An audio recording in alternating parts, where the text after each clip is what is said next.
For 200 years, a single family dominated India and astonished the world. A family known to history as the Great Moguls.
The Khyber Pass, famous not only for its wild, romantic scenery, but also because this is the gateway from rugged Afghanistan to the riches of India.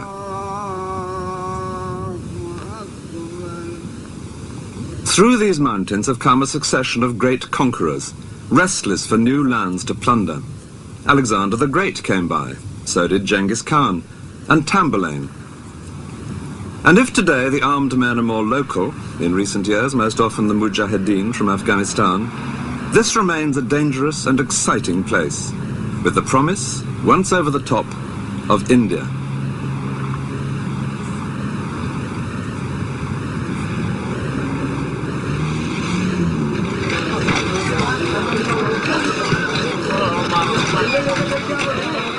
The first large town through the pass is Peshawar, now in northwest Pakistan. This has always been a busy meeting place of merchants and adventurers, and no doubt the armies of those conquerors contributed their bit too to the racial mix, passing back through here with the spoils of India on their way home.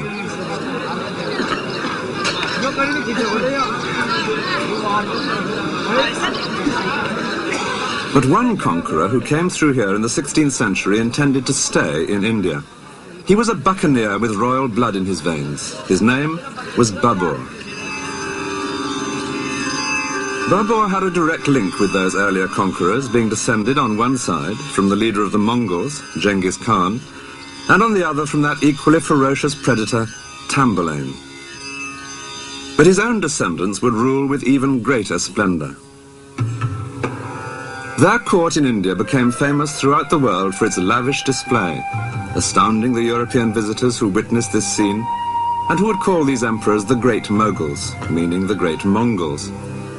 Their exquisite paintings and buildings, together with often grisly deeds of treachery, would add up to an irresistibly exotic Oriental melodrama. The family liked to imply that they ruled almost the whole world, enabling the lion to lie down with the lamb. But the early days of Babar himself had been very much humbler.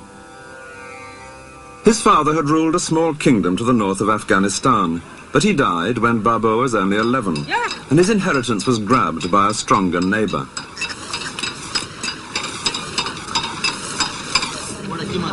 By his late teens, Babar was living more like a bandit than a prince. He and a few followers would roam around, seizing cattle, territory, wealth of any kind. In such a violent world, the villages and towns were all fortified, as indeed most of them still are today. And Babar describes vividly in his diary how he and his men would ride out at night to attack just such a place as this. Under cover of darkness, they would place their ladders against the wall. Often they were seen and had to ride away disappointed, but sometimes they got in, and then, after an exhilarating hand-to-hand fight in narrow lanes, they would take what they fancied, or perhaps persuade this particular village to join their league. Babar's following steadily increased. He was a leader who inspired great loyalty. And then there came a great breakthrough. In 1504, when he was 21, he captured a rich, sophisticated city, one which he would hold for the rest of his life, and which he came to think of as his real home. It was Kabul, now the capital of Afghanistan. Set among mountains to the west of the Khyber Pass, here was an ancient city in which Babur and his followers could settle down to a more civilized existence. The main cultural influence on this part of the world came from Persia. Babur, himself a keen poet and gardener, was able now to indulge in traditional Persian pleasures, of a kind which he and his family would later introduce to India.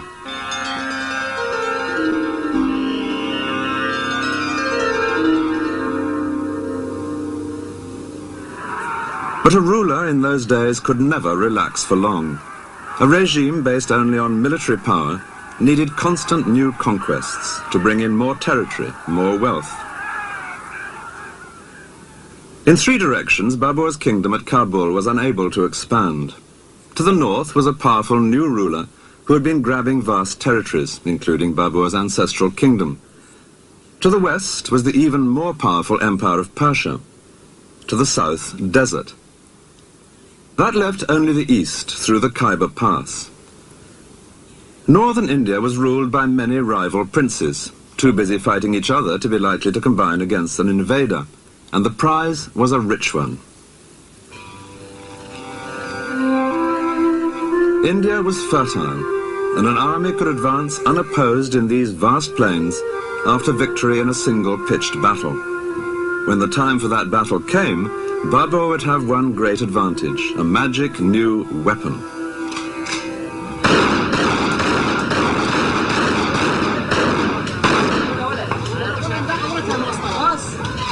In Dara, just through the Khyber Pass, firearms are the stock in trade. Everyone here is busy making them.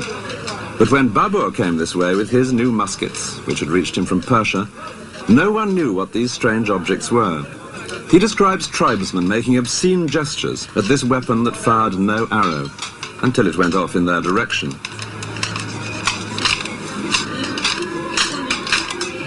Nearly 500 years later, the magic of the musket may have been explained away, but it remains as important as ever to get hold of a good weapon, and people here will drill whatever barrel you require.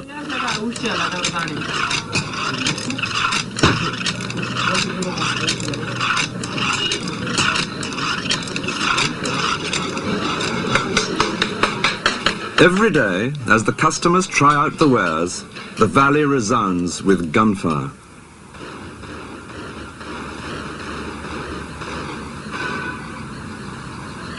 In addition to his muskets, Babur had some very elementary artillery.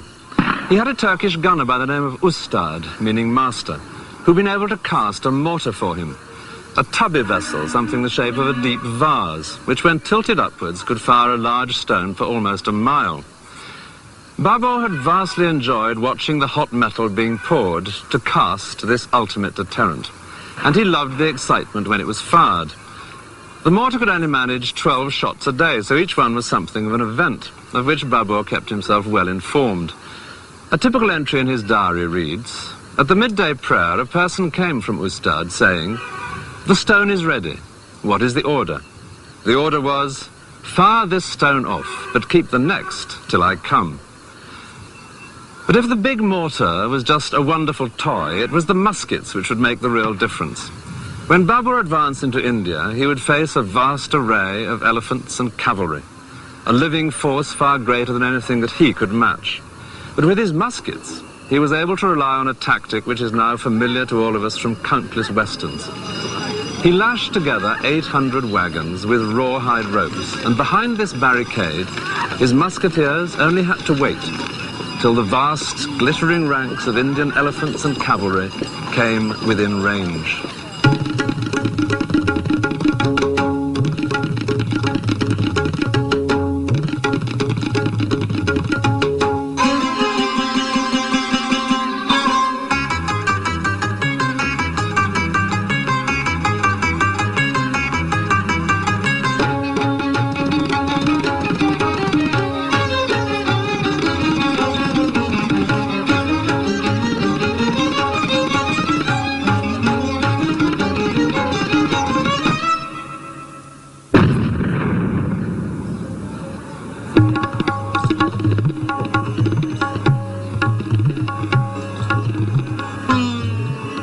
After his victory, Babur moved unopposed to the heart of northern India, through Delhi and onto the city which more than any other is now associated with the great Mughals. All the famous buildings here in Agra were created for Babur's descendants and their families. The Taj Mahal is but one of many.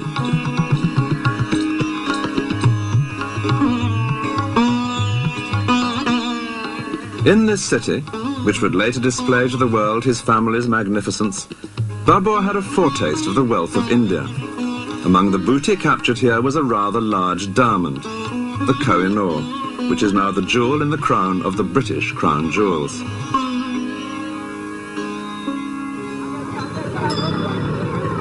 Babur was a keen observer of the world about him, and soon he was finding much to marvel at in this land which he had so rapidly conquered.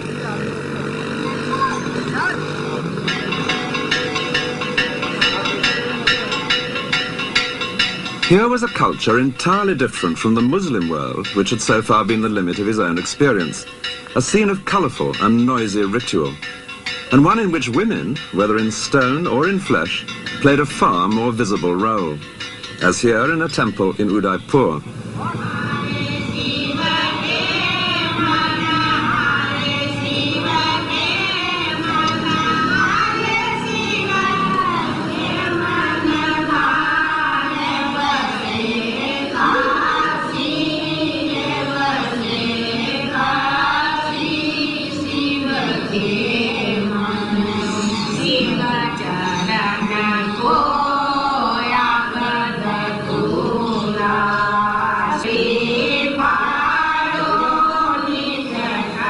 The Hindu religion developed much earlier than Islam, and this sort of thing was exactly what the Quran, like the Old Testament, most strongly disapproved of: idols. But Babur was too fascinated by life to waste much time on indignation. Instead, he was soon writing a section in his diary entitled Description of India. It begins boldly. India, he notes, is extensive, full of people, and full of produce.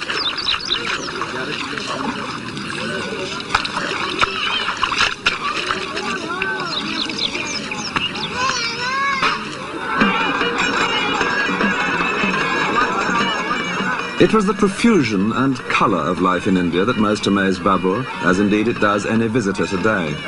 And he was astonished by the number of craftsmen, though he does complain that it was impossible to get a decent pair of trousers made.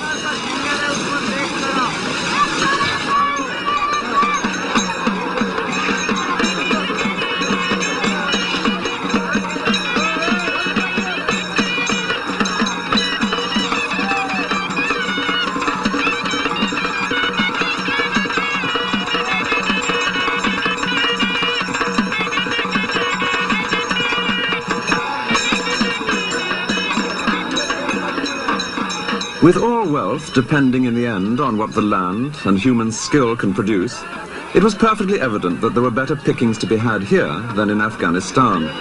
Though in India's summer heat, Babur did always feel dreadfully homesick for the mountains of his youth.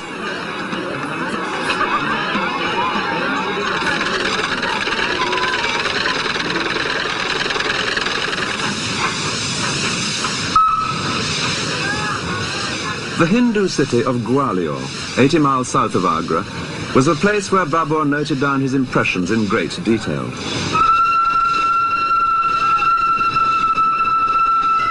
He first came here on September the 27th, 1528.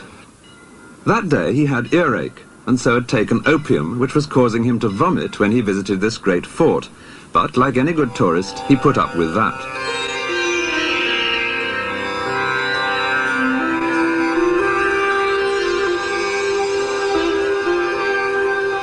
The palace had been completed only 20 years earlier, and it greatly impressed Babur.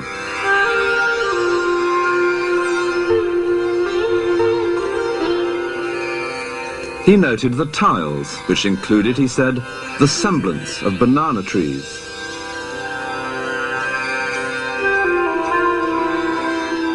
What struck him most was the work of the masons. These were, he wrote, wonderful buildings, entirely of hewn stone. Indian masons have always treated blocks of sandstone as freely as carpenters in other countries shape and carve planks of oak. Here in these courtyards was a Hindu architectural tradition, which Babur's grandson, the Emperor Akbar, would later put to excellent effect. There was one aspect of Gwalior which deeply displeased Babur, the famous Jain carvings in the rock face. These idols, confided the emperor to his diary, are shown quite naked, without covering for the privities. I, for my part, ordered them to be destroyed. Upon his orders, the faces and the offending privities were smashed. Modern restorers seem to have partly agreed with him. Only the faces have been replaced.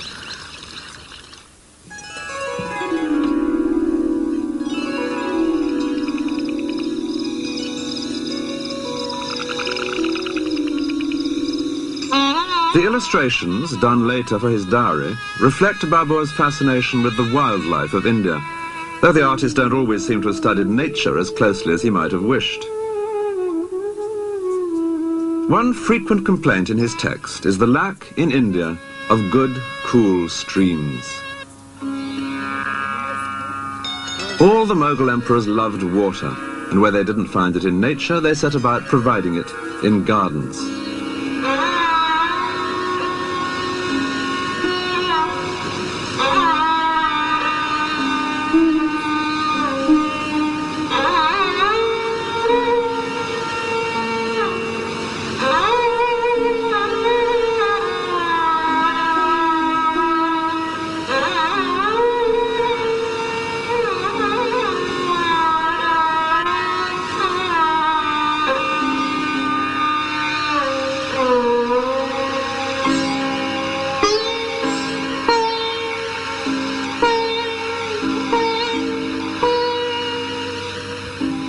This garden in Agra, the Rambagh, is believed to have been laid out by Babur himself. It follows the rectangular system of the water gardens of Persia, just as in the paintings. Water flows through the channels laid for it and tumbles and trickles into pools, as the engineer carries out the plans approved by Babur himself. He had made several such gardens in Kabul, and the ones he created here in India no doubt helped to remind him of home. Babur would come to his gardens for a task which he very much enjoyed, that of writing up his diary from the notes he had taken all his life. And the tale he had to tell was among the most romantic of life's basic plots, the rags to riches story, from the early days, with sometimes just a couple of hundred followers, to all the wealth of India. And it was here in Agra that he decided to celebrate his success. He would give a sort of empire warming party. Word was sent out that all who had helped him on his way should come to receive fitting benefits. Even quite humble people were invited. A man who had once helped him across a river on a raft, some peasants who had sheltered him in Afghanistan. It took a couple of years for all the guests to arrive, and then there was a huge feast, with Babur under a pavilion in the center, and the guests stretched out in a great semicircle of 100 yards or more. There was much present giving, and dancing, and acrobatics, and general self-satisfaction.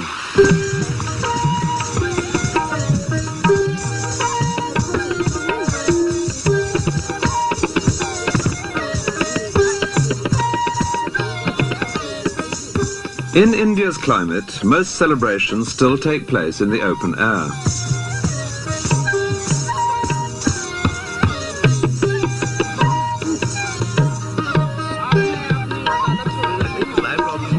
From everyday picnics to more special occasions, a meal on the grass or on carpets remains a part of social life.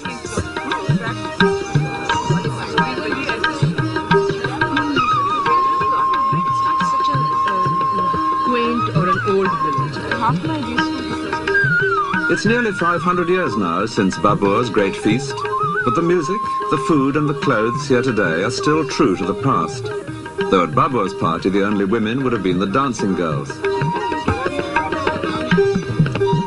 But his celebrations were premature, because the new empire depended far too much on Babur himself.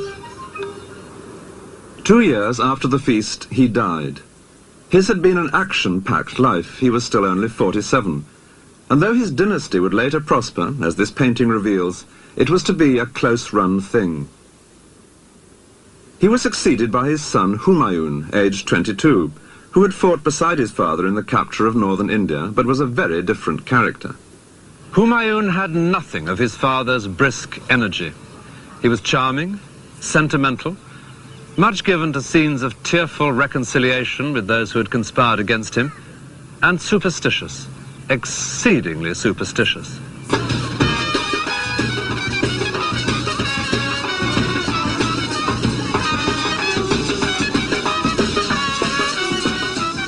The superstition that dominated Humayun's life was one that is still an everyday feature of India.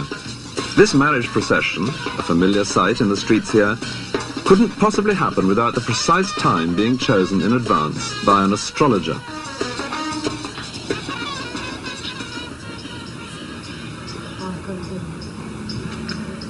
The mysterious compulsion to have one's horoscope done is not confined to the East. But Humayun tried to organize his entire civil service by the signs of the zodiac, far more ambitious than the simple personal attention that most people want from the astrologer. In Humayun's astrological civil service, the officials responsible for the earth signs naturally took charge of agriculture. The water signs had the canals, while the fire people busied themselves with military matters. But astrology won few battles, and soon the Mughal armies were suffering some unpleasant shocks. Humayun himself had to make several humiliating departures from the battlefield, including one hurried escape across the Ganges, hanging on to an inflated goat skin. The empire, which he had inherited from his father in 1530, extended far across northern India. 10 years later, he had lost control of the whole of it, and was wandering as a refugee in the deserts of Rajasthan, with his family and a dwindling band of courtiers. Their circumstances were already bleak, but there was worse to come. In the heat of the desert, there is no greater relief than to come across a working well. But this was to be an increasingly rare sight that summer for Humayun and his family. They began to find that most of the wells they came across were dry. They had been filled with sand, the buckets were clogged and empty. The cause was a clash with Hindus. Members of Humayun's party had killed some cows, sacred animals to any Hindu. Rajasthan is a fiercely Hindu territory, and the people here had been deeply offended.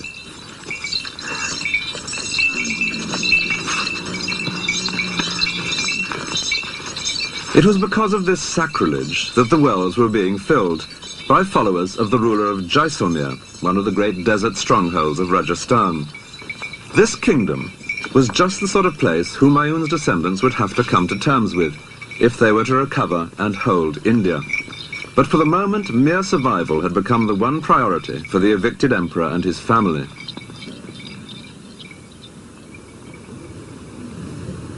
They plodded hopelessly on, though one small miracle, which was often later retold with delight in family history, did seem like a good omen. A young wife of Humayun's was just 15 years old, but was also 8 months pregnant. And she now felt that famous arbitrary longing of pregnancy for one particular kind of food. In her case, a pomegranate, something impossible to come by in the desert. But then, happily, their path crossed with that of a traveling merchant.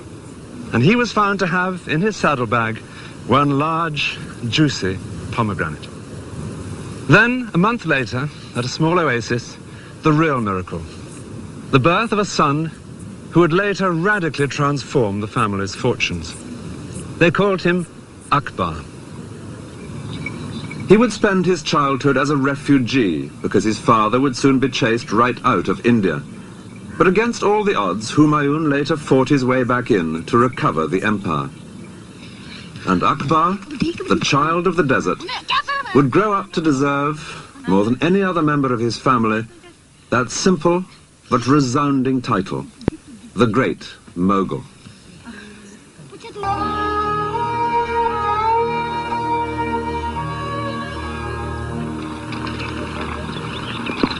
The powerful fort of Rohtas in Pakistan was built during the boyhood of Akbar, the greatest of the great Mughals.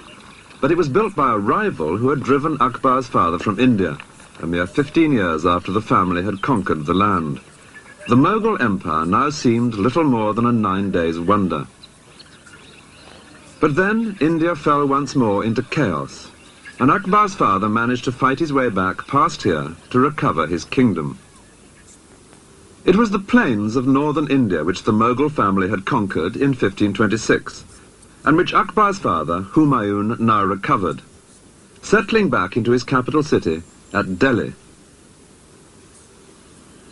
It was only just in time, for 6 months later he was dead, but at least that meant it was here in Delhi that his tomb would rise, as the first of the great Mughal monuments, giving a reassuring, if so far entirely false, sense of stability and power.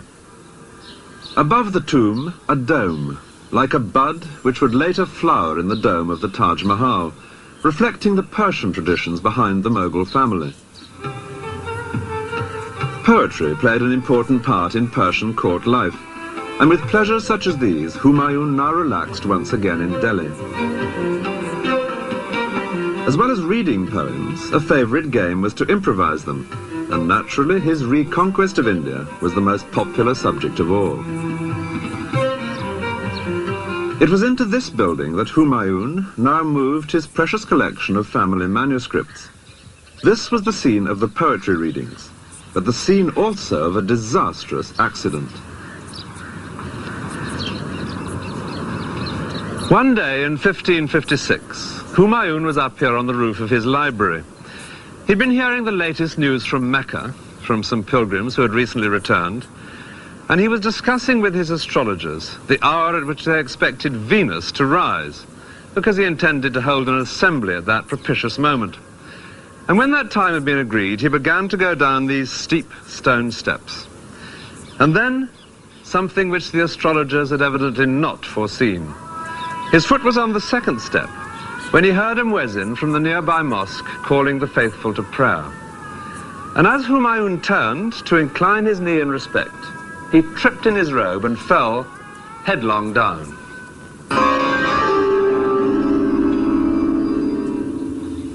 He died 3 days later. And in such an unstable empire, the sudden death of the emperor automatically meant a political crisis. Humayun's son, Akbar, was already an experienced soldier, even though he was still only 13 years old. But he happened to be hundreds of miles away campaigning in the Punjab. If the news got out before Akbar was publicly enthroned, it was certain that others would attempt to seize power. As the first rumours spread, anxious crowds gathered below the fort. So Humayun's courtiers fell back on an ancient ruse. Someone who vaguely resembled the dead emperor was dressed up in his clothes and waved reassuringly at the crowd at a suitable distance. No doubt some of the people were fooled for some of the time. And meanwhile, the action had moved elsewhere.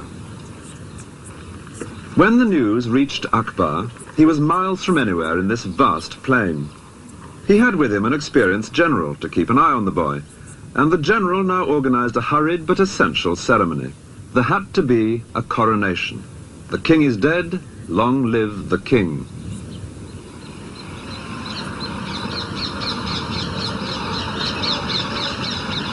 It's quite a pilgrimage now to get to the platform which commemorates that event.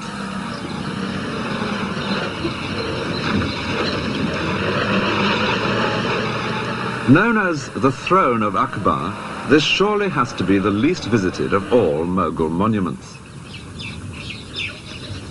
Well, here at last it is, with just some water buffaloes now standing where the courtiers did on that distant day, and a rather brutal Ministry of Works fence separating it from the surrounding countryside.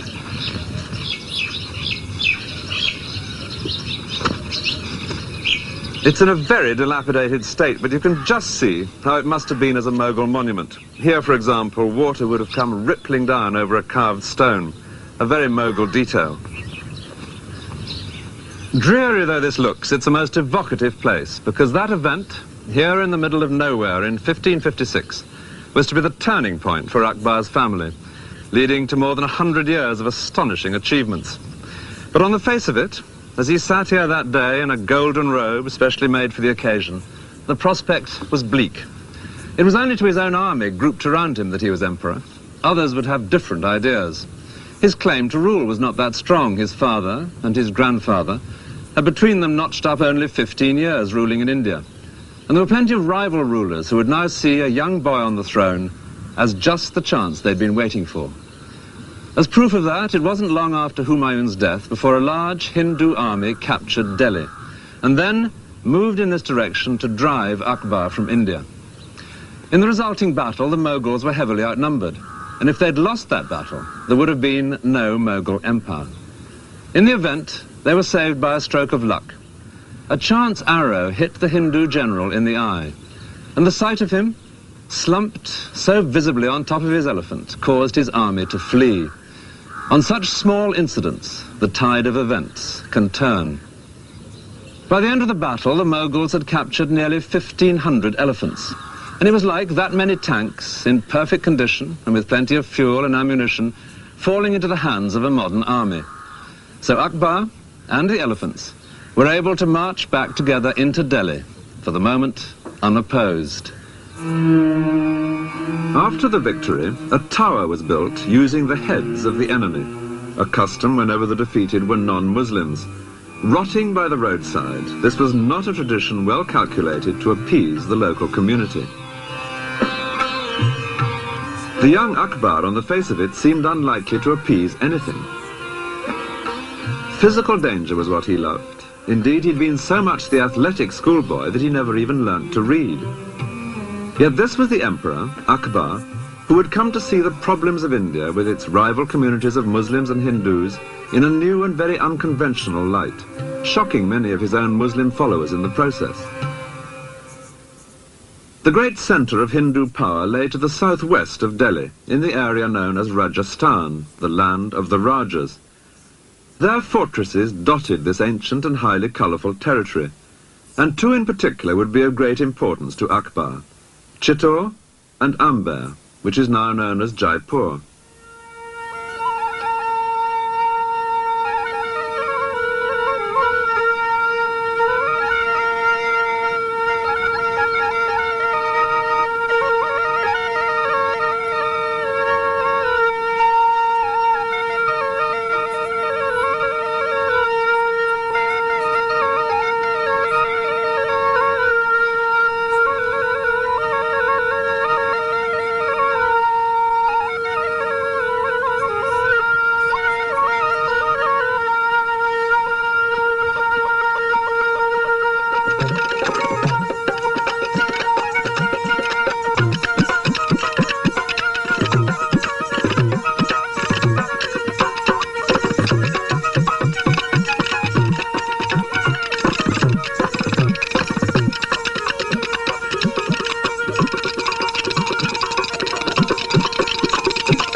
At the top of this fort in Rajasthan, there is a most unusual feature: a seat.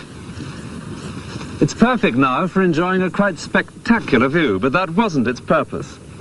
It seems that this was a throne for use in times of siege. Here the Maharaja would sit, exposed but visibly in command, conducting the campaign if there were enemies below to be driven back. From this perfect vantage point, he could see the build-up to an assault and choose where to fling his own men into the attack.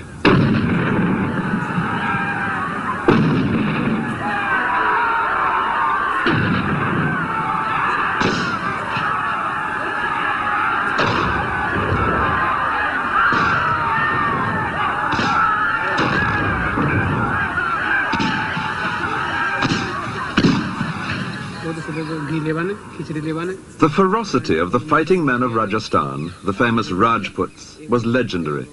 They were known as the greatest warriors in all India, reckless in their courage, a reputation sustained by their habit of going into battle high on opium. These were people that Akbar would either have to subdue or make friends with. The rulers of this particular fort later became known as the Maharajas of Jaipur. They came to terms with Akbar, and the beauty of their city, the largest in Rajasthan, suggests that there were advantages in doing so.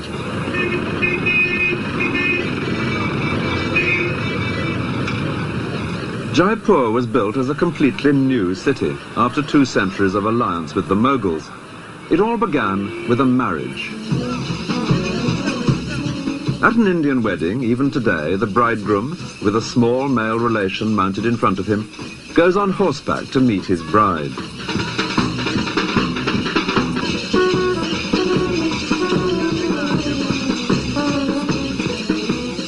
But when Akbar took a wife from the ruling family here in 1562, it was out of the question that he should ride to her. It was she who was sent to him.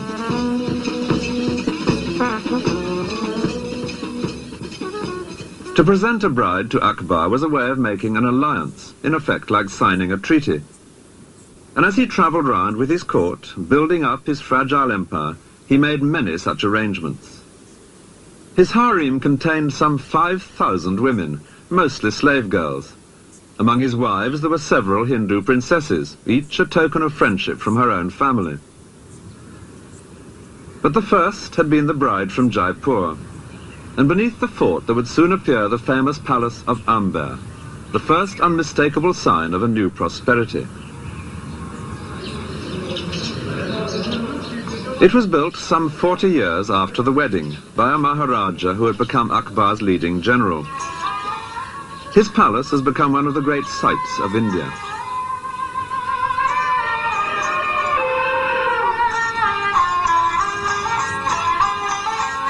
For the tourists, an elephant ride up to Amber is a compulsory item on everyone's schedule.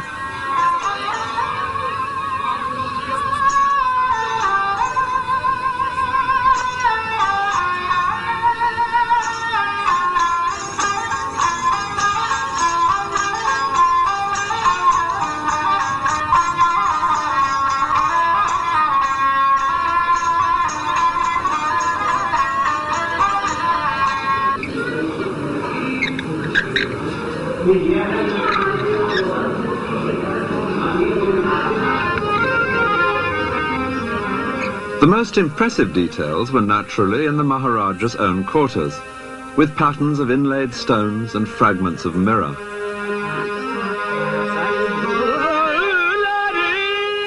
Here, in pavilions placed between the public part of the palace to one side and the harem to the other, the ruler could entertain either outside visitors or his own women, in surroundings that would delight them all.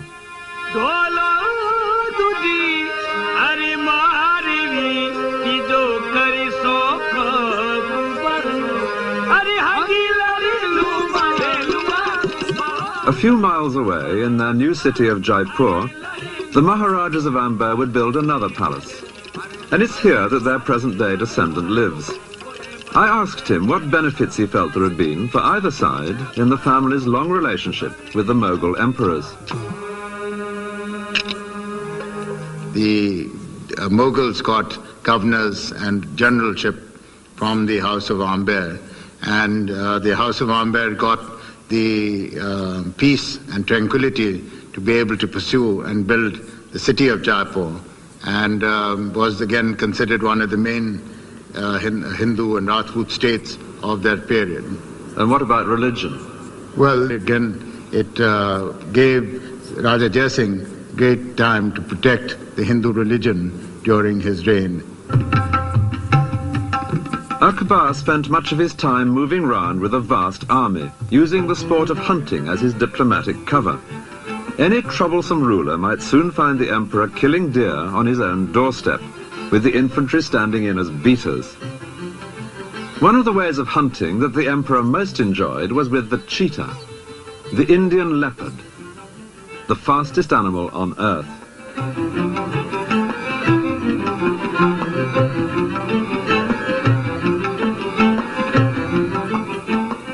It can be unleashed for the kill like a hawk.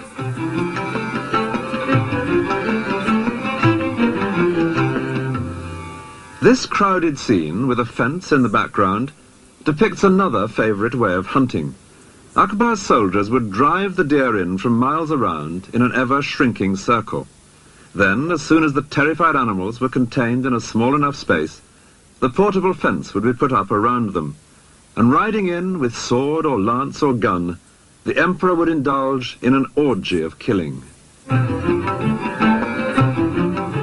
On one occasion, on a vast plain such as this, 50,000 beaters drove in game from 60 miles around, a very large army in disguise.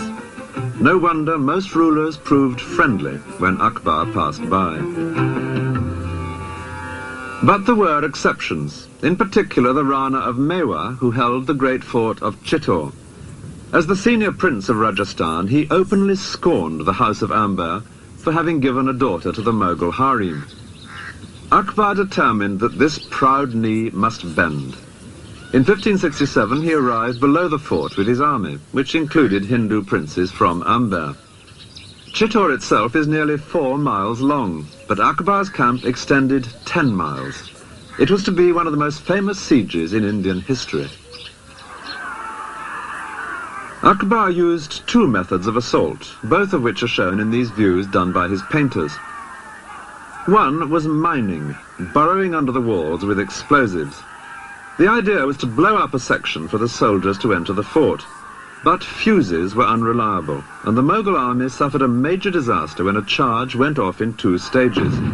The first blew the intended hole in the wall, but the second exploded as the Mughals stormed the breach, killing several of Akbar's favourite officers.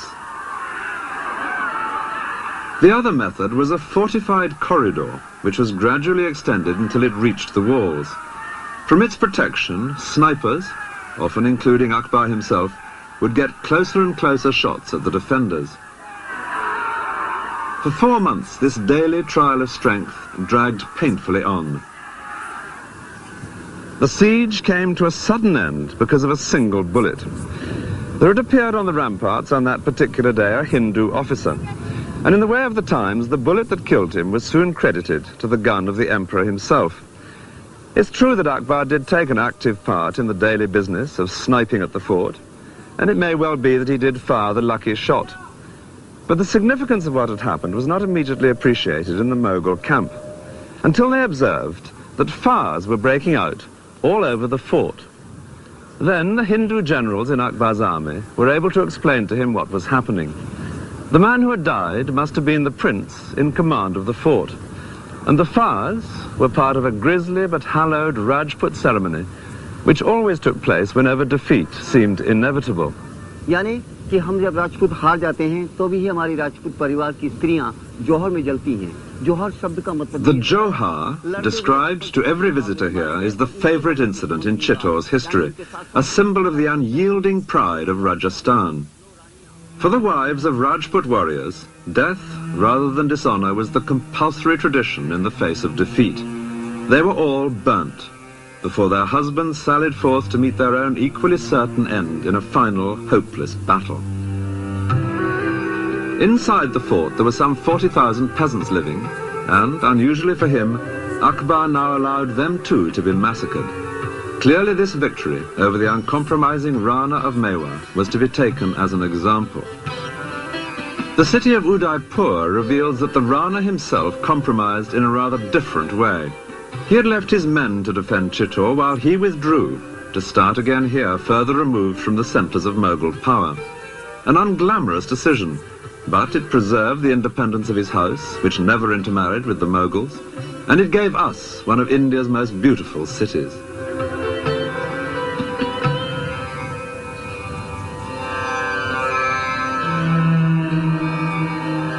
Today, the Rana of Mewa still feels it a matter of pride that the Mughals were kept at arm's length. Now, we knew that if we were going to compromise with the Mughals, we would not be allowed to live with any self-respect in a Mughal court, and therefore we were very keen to protect our self-respect. The other reason is that our family is religious, deeply religious, and we believe in the values set out in Hinduism. And people look up to our family as the custodians of Hinduism. And whenever the Hindu faith and the Hindu religion was threatened, we were not prepared to compromise, and we fought for protecting the faith. To celebrate his victory over the Hindus of Chittor, Akbar made a pilgrimage to a great Muslim shrine. It was to Ajmer that he went, to visit the tomb of a saint who had brought to India the more tolerant strain of Islam known as Sufism. His shrine remains a holy place today.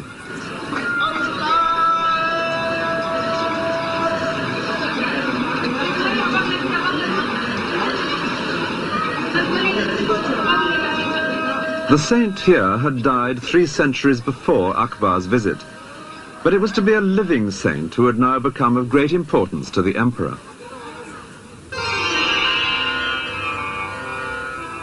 Fatehpur Sikri is on the itinerary of most visitors to India today, but in the mid-16th century it was just a minor place of pilgrimage.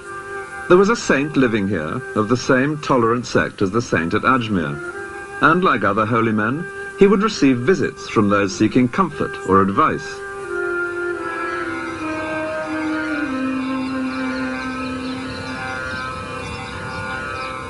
In 1568, one of the pilgrims who came for advice was the young emperor, who would later build at the top of these steps the great Victory Gateway leading into the mosque. When Akbar came to visit the saint who lived near here, he brought him a pressing problem. He was now 26, but in spite of his large number of wives, he still had no son. Well, the saint gave an uncompromising answer.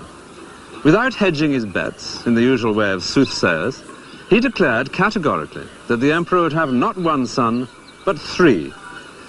Soon after these comforting words, news came that the Hindu princess from Amber was pregnant. For safety's sake, Akbar sent her to live near the saint, and here a boy was born. A year later, another princess was pregnant. She too was sent here, another son. And 2 years after that, a third boy, exactly fulfilling the saint's prophecy. But with a track record like that, an emperor does not stand idle. And that was why, over the next few years, Fatehpur Sikri became increasingly important in Akbar's life. The palace, which Akbar would now build beside this mosque, was a gesture of gratitude to the saint, of confidence in the future, and of exuberance. An exuberance reflected, it's pleasant to imagine, in an entertainment offered to the visitors here by one particular old man, several times a day.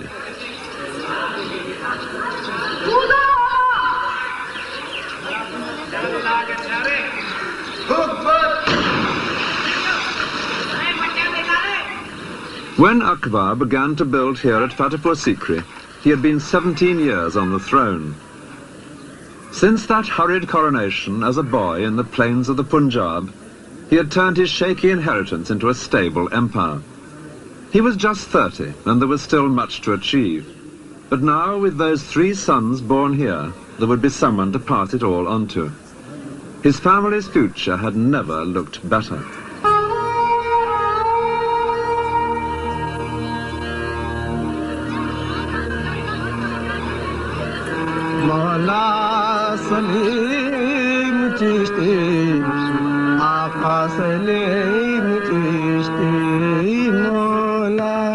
The hilltop round the mosque at Fatehpur Sikri was bare in the 16th century. Then at amazing speed an extraordinary group of buildings appeared here, the heart of an empire, all bustle and business. But that lasted just 14 years, after which the place was deserted, and it's remained so ever since. This is not a ghost city, it's a ghost palace. In these courtyards, the Emperor Akbar created his own very original concept of a place where a ruler could feel really at home. Akbar decided to build here because of a local holy man, or saint, so the mosque was always central to Fatehpur Sikri.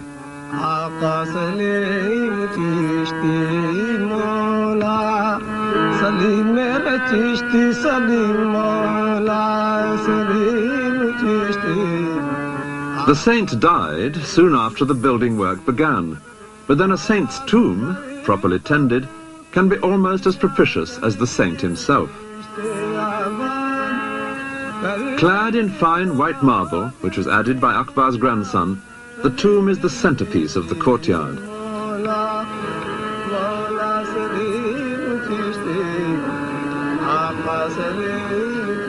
A daily custom in the shrine, out of sight behind the carved marble screens, reveals precisely why Fatehpur Sikri was built. Women tie threads to the screen. Each is a wish for a child, a reminder that when Akbar came here without an heir, the saint told him he would have 3 boys, and when he did, the builders were called in. Akbar chose a Hindu style of architecture, and no doubt most of his labourers were Hindus too. Certainly the women.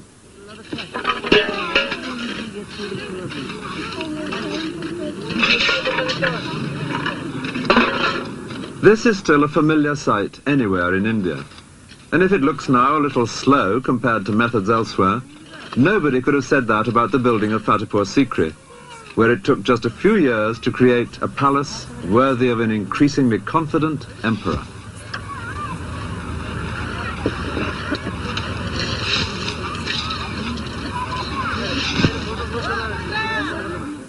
This was the area over which Akbar, at the age of 13, had inherited very shaky control. And this was the stable empire which he in his turn would hand on some 50 years later. Delhi had been his father's capital. Agra would eventually become his own. So the saint's home at Fatehpur Sikri, in addition to being so propitious, was strategically placed at the heart of the empire. A visit to Fatehpur Sikri is the best way of discovering the kind of life that went on around a Mughal emperor. Yes, coming.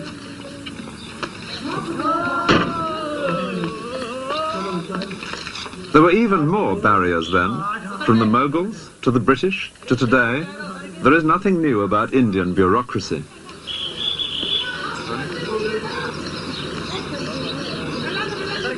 We take it for granted now that you can walk straight into any town. But in those days, the town gate was a real obstacle, always shut, for example, at night.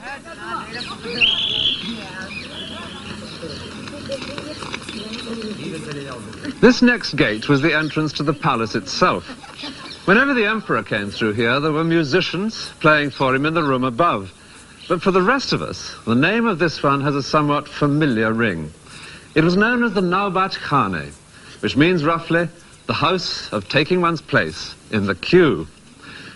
Well, there's little danger of a queue today because now hardly anything comes through here except tourist buses. But then, as the remains of these shops reveals, this was a bustling commercial thoroughfare. The traders can be seen in this painting, and beyond them the next gate. For Fatehpur Sikri was a series of concentric circles. With the emperor at the center, each circle became more private, more difficult to get into. It wasn't till this courtyard that you might catch a glimpse of the emperor himself. He would appear here each morning to hold public audience from his raised throne pavilion on the far side. This is Diwan-e-Am, the hall of public audience. Emperor used to sit in the center and both side ladies, and downside all ministers. Public used to sit there. The public consisted largely of officials who attended to hear the judgments or decisions that the emperor had made in private council. In the next courtyard stands the extraordinary building which Akbar devised for that private council. It has an interior which is no use at all to anyone except an emperor. It's a single high room with this massive pillar in the center. Down below would stand those who were going to hear the emperor's discussions, but not take part in them. Clerks, for example, recording what was said. The purpose of this great pillar is not immediately clear. In fact, it's a very high throne, as can be seen from above. The one flaw in this otherwise splendid design is that to reach his throne, the emperor had to climb some astonishingly steep stairs. But once he'd got to the top, a very different prospect, and a quite extraordinary seating arrangement. There are places to sit all round the edges, and 4 bridges to the throne in the centre. If someone needed to talk more intimately with the emperor, or to take him something of interest to look at, he would cross one of the bridges, no doubt stooping humbly as he went, which does also make it feel a lot safer, to where Akbar sat on plump and comfortable cushions. The whole arrangement seems custom-built for an egomaniac, which is exactly what it was. But then emperors and modesty have never gone hand in hand, and this does feel exceptionally good. Akbar loved in particular talking about religion, on which he was very much a free thinker, unlike his predecessors. He refused to accept that his own creed, Islam, could have a monopoly of the truth. And he enraged his experts on the Quran by making them discuss, in here, the nature of God, not just among themselves, but in argument with Hindu gurus, who would sit on the opposite side. The final straw for the Orthodox Muslims was when Akbar introduced his own religion. It borrowed something from each of the others, but added one startling new element, in that Akbar himself seemed to have taken over the role of God. Close to Akbar's eccentric hall of private audience, there is a 5-story building. It stood on the borderline between the male world of Akbar's imperial responsibilities and the feminine part of the palace, the harem, which lies beyond. This is the Panch Mahal, 5-story building, summer palace for the ladies. As the guide explains, this lovely, cool palace without walls was probably used on special occasions, such as parties, by Akbar and his profusion of ladies. The women would come to it from their enclosed quarters beyond, an area into which in those days no man, except the emperor himself and male members of the family, would ever go.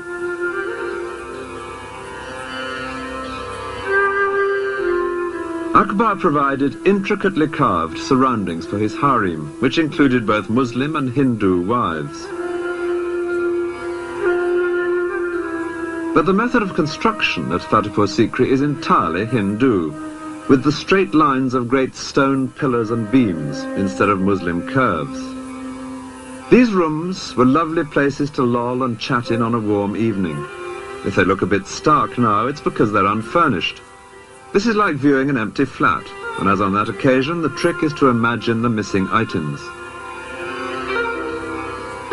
Not just the girls themselves, but pretty things in the alcoves, cushions to recline among, and above all, carpets. An English visitor to India marvelled at the rich display of carpets. All their bravery, he wrote, is upon their floors.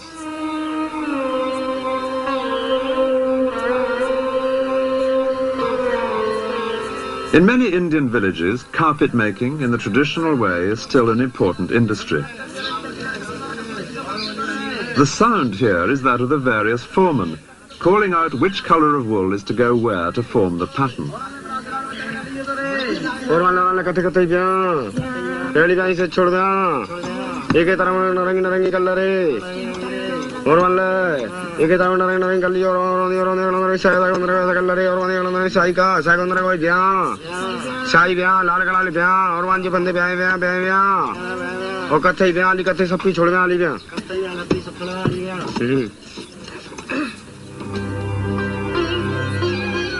The daily life of Akbar's court is known to us in great detail thanks to one man, a fascinating character, a writer who became a close friend of the emperor.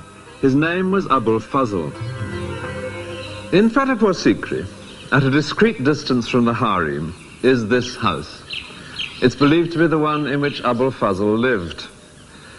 He'd come to court in his early 20s, and his great intelligence, combined with an almost unlimited willingness to lay on flattery with a trowel, both of them qualities which endeared him to Akbar, meant that he soon became, in effect, the emperor's resident intellectual.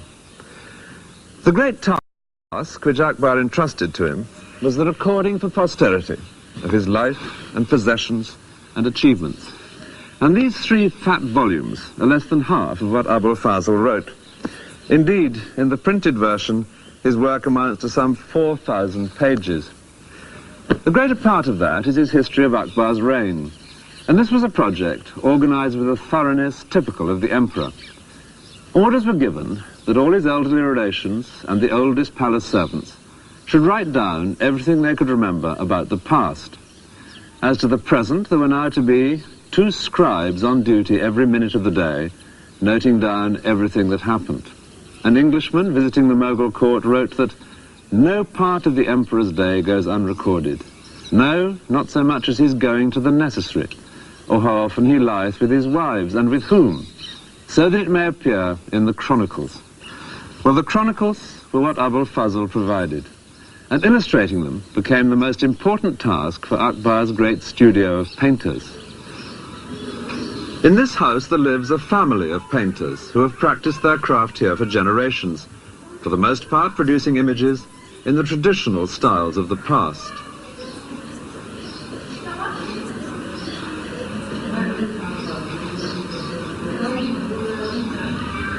Among the many schools of Indian art, the greatest is that of the Mughal court, established by Akbar. His painters would often collaborate on a picture. Each would put in what he did best, someone for the landscape or the architecture, and later someone else for lavish costumes or animals or flowers.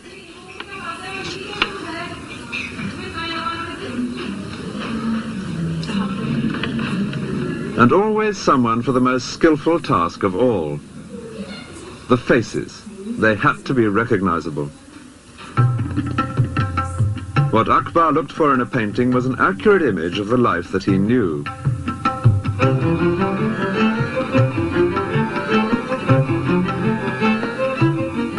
He took a keen personal interest in his painters. Pictures were regularly brought to him for his comments or approval. As a result, the work of his studio adds up to a fascinating visual archive of how things were done.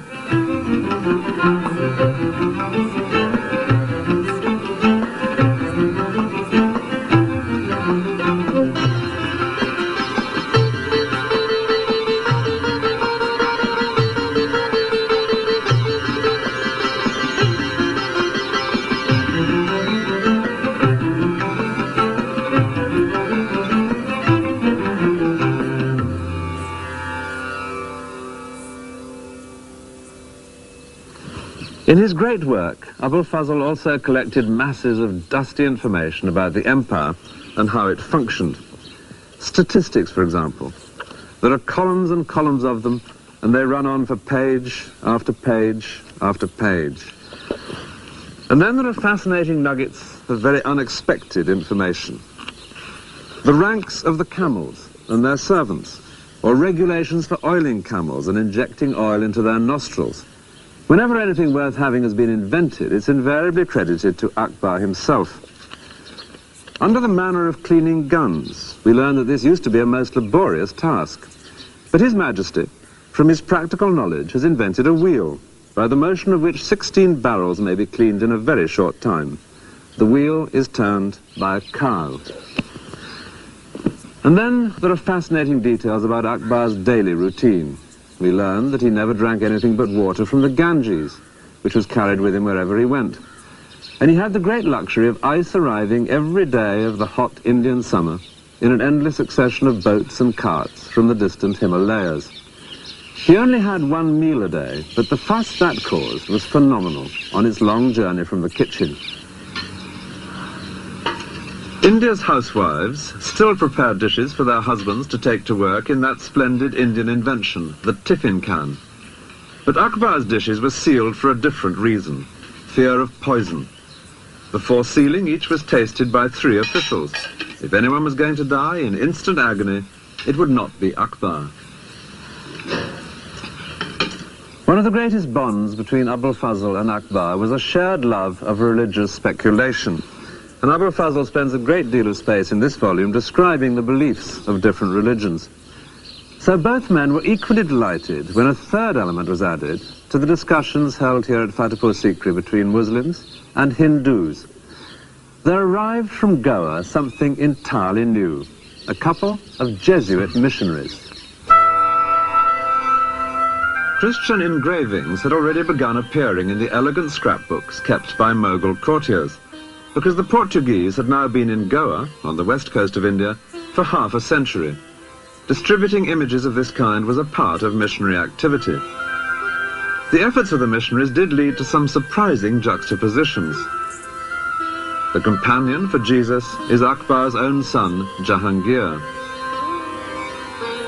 Akbar's Muslim advisors were ordered by the emperor to engage in debate with the two visiting Christians. Akbar expected some sort of truth to emerge. Vain hope. The Jesuits pitched into the Muslims with such vehemence that the emperor himself had to take them aside to advise caution. Even so, they stayed for 3 years in Fatehpur Sikri, only leaving in despair when Akbar announced his own new religion. But at least they had provided some interesting new themes for Indian artists.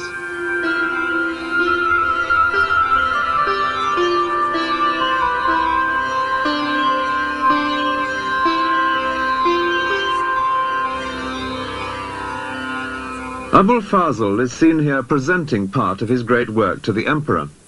He never quite completed his history of the reign because he died 3 years before Akbar.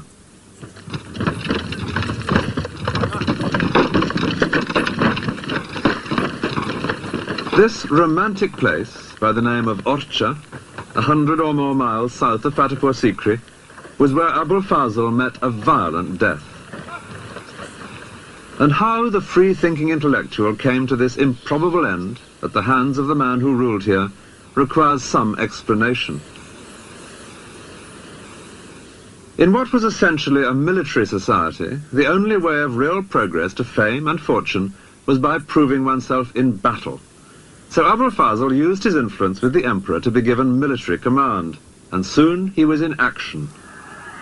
He seems to have revelled in skirmishes and sieges. Writing them up later, he invariably makes the most of his own involvement. Our brave warriors were nearly being defeated, he reports on one occasion, but the writer came up and the enemy was dispersed. Unfortunately, the brave writer had one powerful enemy on the Mughal side. He was Jahangir, the prince who shared the page of an album with Jesus.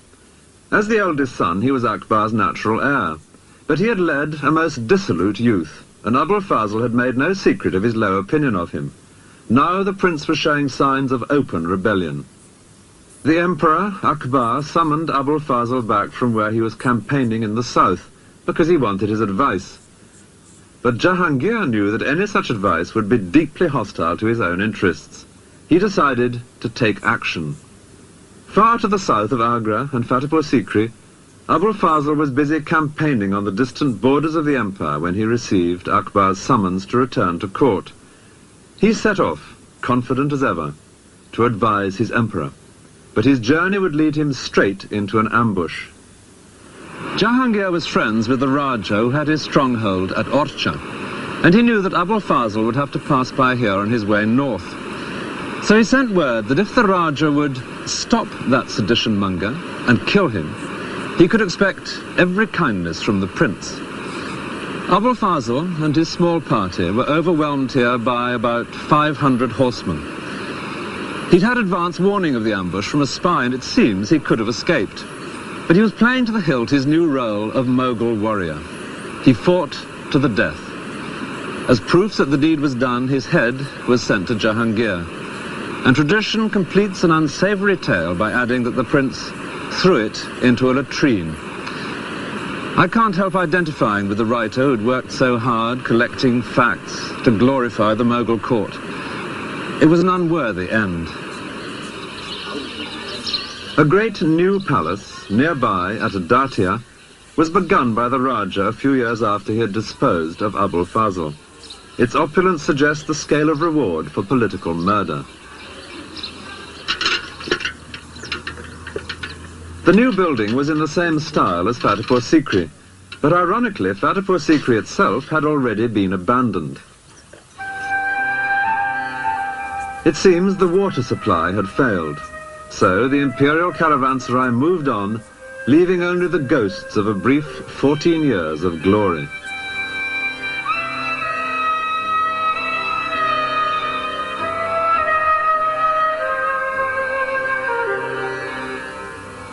From 1584, Agra was where the emperor now once again made his headquarters, within the magnificent great sandstone walls which give the Red Fort its name.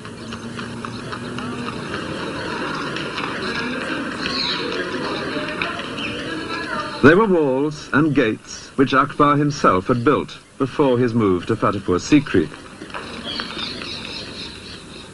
The last years of his life were darkened by the question of the succession. Akbar was now in his 60s, and he had no great liking for his son Jahangir, the murderer of Abul Fazl. The rumour was that he might skip a generation. Jahangir had several sons. Was it perhaps in the old man's mind to pass the crown to one of them? Some tried to read the answer in one particular event. A favourite entertainment among the Mughals was the elephant fight, and Akbar now ordered a contest between the best elephant of Jahangir and the best elephant of Jahangir's eldest son. Many believed the result would decide which of them should inherit the crown.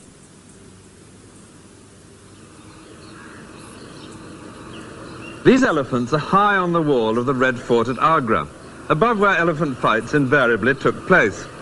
Akbar sat up here watching, surrounded by courtiers, while the two elephants fought it out in the open space below. In the event, it was the elephant of his son, Jahangir, which won. A month later, Akbar died, and he did decree on his deathbed that Jahangir should succeed him.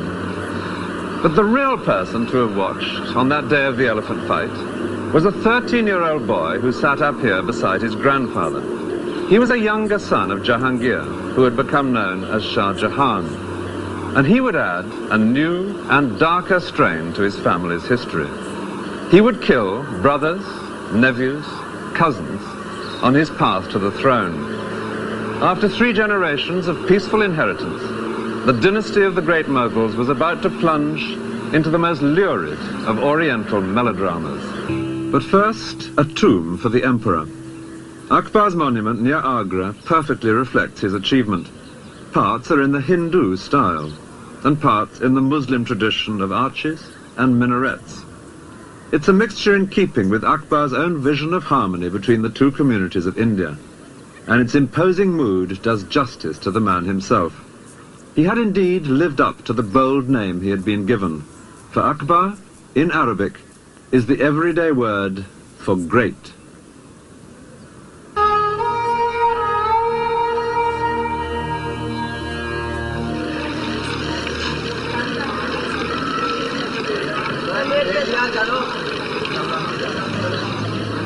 The lake of Pushkar in Rajasthan, one of the holiest places in India. Hindu pilgrims have been coming here for more than 1,500 years.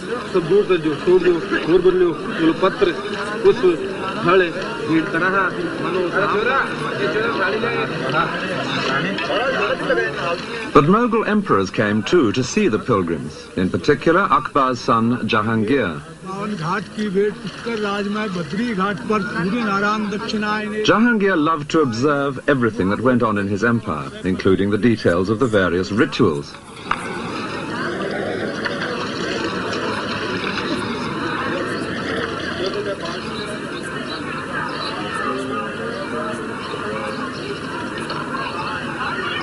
With Jahangir, a new element enters into the family history. He was the first great Mughal to inherit a stable empire, which meant that he was also the first who from the start could relax and enjoy himself. That would involve throughout his life the consumption of far too much alcohol and opium, but it also meant that he could indulge a skeptical and inquiring mind. When he came here to Pushkar one day in 1615, he was told, as no doubt every visitor was, that this holy lake was bottomless. Well, the tourist is supposed to reply, how fascinating. Not Jahangir. He called for a plumb line and sent men out in boats all over the lake. He was delighted to be able to prove that at no point was it more than 18 feet deep. But somewhere beneath these waters there are some pieces of broken stone which suggest a darker side to his character. He saw a Hindu idol which suddenly offended him. Imagine the consternation here when he had it smashed and thrown into the lake. The reign had begun with a grisly example of a sadistic streak in Jahangir. His eldest son mounted a feeble rebellion against him, and in Jahangir's reaction there was too much of macabre humour. His son's two closest accomplices were sewn up in the wet skins of a newly slaughtered ox and ass, complete with head and ears, and were then seated on donkeys to be paraded all day through the streets. It was a death sentence with a built-in element of gamble. The question was whether the heat of the sun would shrink the skins enough to suffocate the men. By the end of the day, one of the two was dead. Meanwhile, the prince himself was being forced to ride an elephant down a street lined with stakes, on each of which one of his supporters was impaled alive. The prince was later foolish enough to attempt a second rebellion, and this time his father ordered him to be blinded. He would spend the rest of his life moving round with the court as a prisoner. From time to time, Jahangir did see him, but he noted in his diary he found the prince depressing. Fortunately, this strain of cruelty was to be rare in Jahangir's reign, though at the end of it far greater family violence would break out. Before then, though, there were to be 20 years of peace and prosperity, during which the arts of Mughal India would flourish as never before. Akbar had set up the imperial studio of painters, but under Jahangir they would excel in images of often outrageous political bravado. Here Jahangir embraces his great enemy, the Shah of Persia, but meanwhile the Mughal lion has nudged the Persian lamb right into the Mediterranean. Jahangir loved watching animals and birds and would note their habits in minute detail in his diary.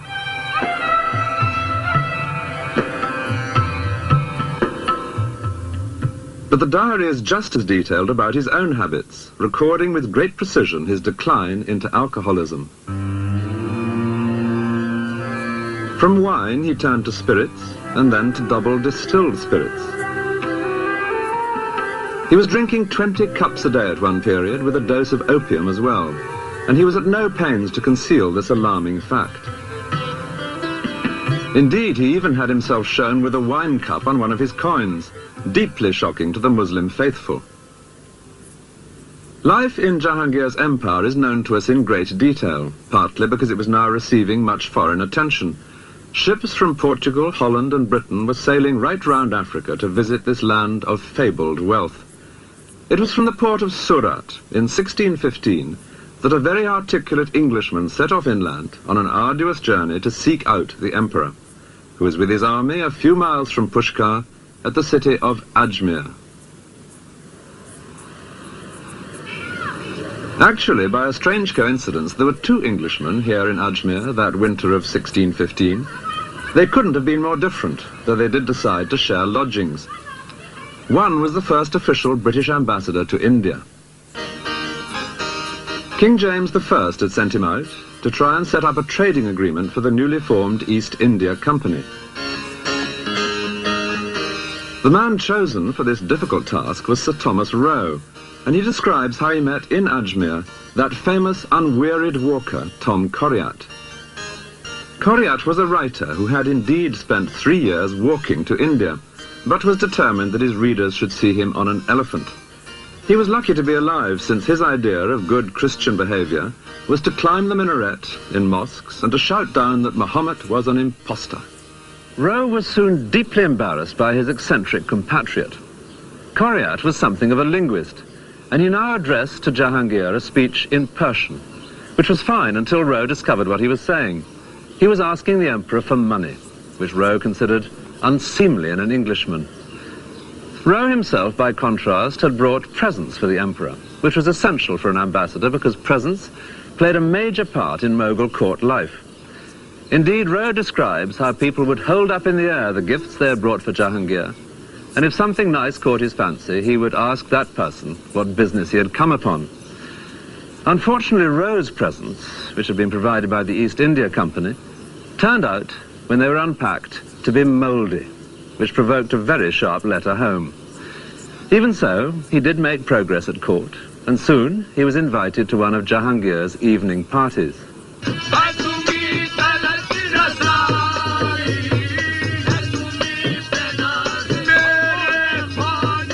A guard at the entrance sniffed the breath of every guest in case he had been drinking, a somewhat hypocritical precaution, Rowe considered. And indeed, serious discussion of British trade did turn out to be quite impossible. The Emperor was, in Rowe's words, too drowsy with the fumes of Bacchus.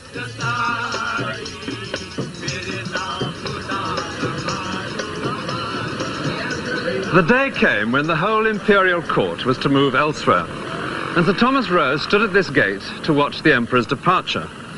He was dazzled by the jewels which Jahangir wore for the journey. A huge ruby and emerald and diamond in his turban, 3 great double chains of pearls round his neck, diamond bracelets at wrists and elbows, and a ring on every finger. But there was one very gratifying touch, almost certainly unnoticed by anyone except Rowe himself. Amid all this finery, tucked into Jahangir's belt, was a pair of English gloves, which Rowe had given him. And then, even better, there passed by Jahangir's chief wife, entirely concealed from sight in a closed English carriage, which Rowe had brought out in parts to be assembled here. There was still hope, he thought to himself, as he took his place in the endless procession of carts and animals and riders, which he calculated must take 12 hours to pass any single spot on the road.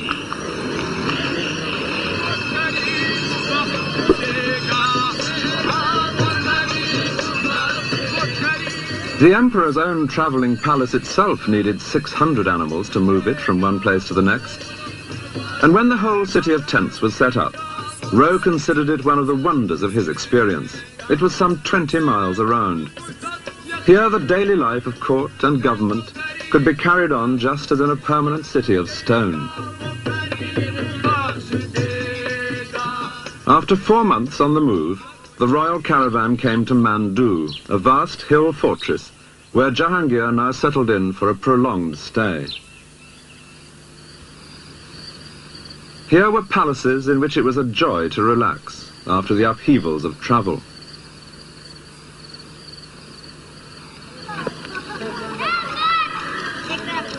Mandu had been brought within the empire by Jahangir's father, but there had been Muslim rulers here long before the Mughals came to India. Jahangir was particularly impressed by the superb mosque which they had built in the 15th century. Today, in its corridor of arches, the sound is no longer that of prayers. It is the conversation of bats.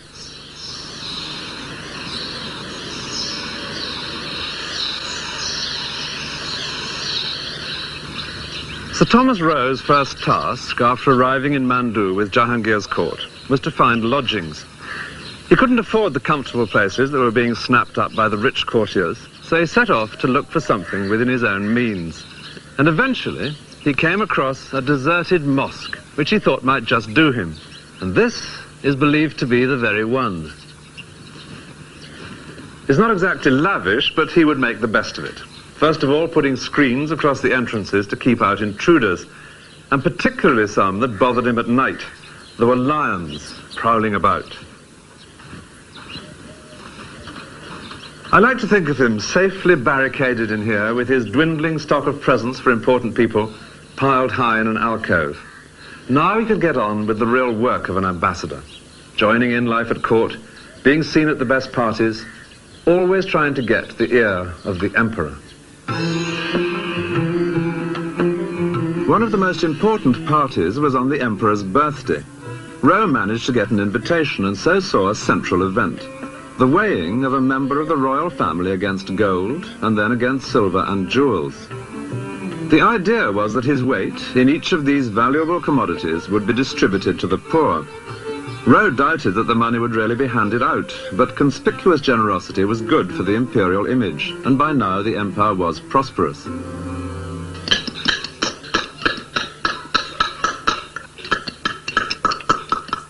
Nearly all rulers bring prosperity to the Masons as they build palaces for themselves or temples to God.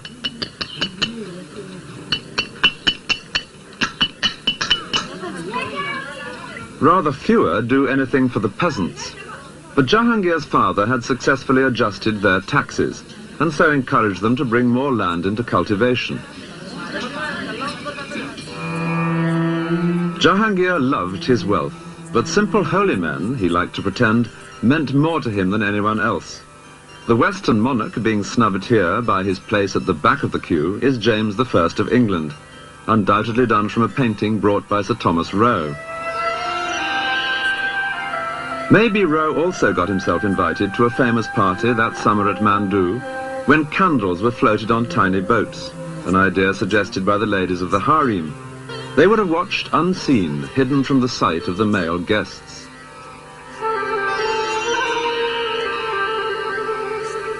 Every new day that Sir Thomas Roe woke up in his makeshift home at Mandu, it became more and more clear that he was getting nowhere in his main task, that of winning a trading agreement for Britain's East India Company. And by now he was well aware of the reason. He was often with the Emperor, who seemed very friendly, but he was nowhere near the real seat of power. That lay, unseen, behind the throne, in the shape of a woman, famous in India's history. She was Jahangir's favorite wife, Nur Jahan. The many portraits of her are all imagined, since no painter would have been allowed to set eyes on the royal women. Nevertheless, she can literally be said to have ruled from within the harem. It's a common Western belief that veiled women, or those in purdah, are totally cut off from the world. But to see them today, seemingly separate in a modern street, is to get perhaps the wrong impression. There were certain advantages to being behind the veil, as explained by a woman who herself grew up in traditional purdah.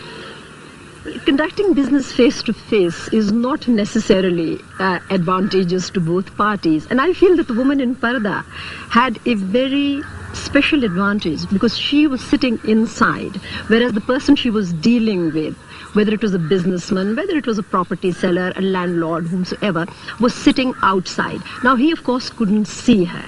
And from his point of view, it was like what a modern telephone conversation is, so that you cannot observe the expressions or you cannot see what the other person is actually feeling.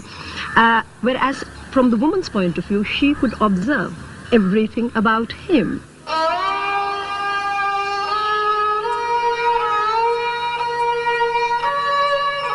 Behind every beautiful carved grille in a Mughal palace, there were attentive eyes and ears. Eunuchs would move in and out of the harem with messages and instructions. Some of the Mughal women even owned ships which traded overseas. So Jahangir's powerful wife, Nur Jahan, was not so much the exception as the best possible example of what could be achieved from behind the veil.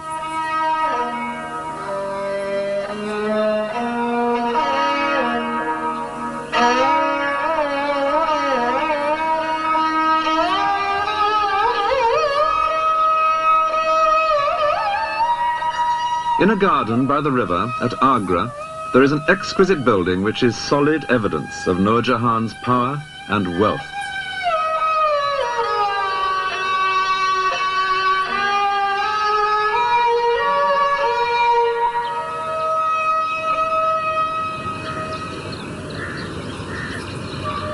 This is the tomb which she built for her father. It's like a perfectly jeweled casket, but done to a monumental scale in the most exacting of crafts. The inlay, in white marble, of intricately shaped and many-coloured stones, each set in so precisely that to the touch alone you could think it an unbroken surface.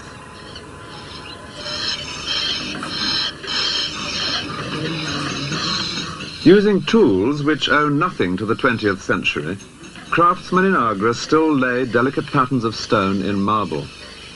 This workshop is one of about 150 in the city.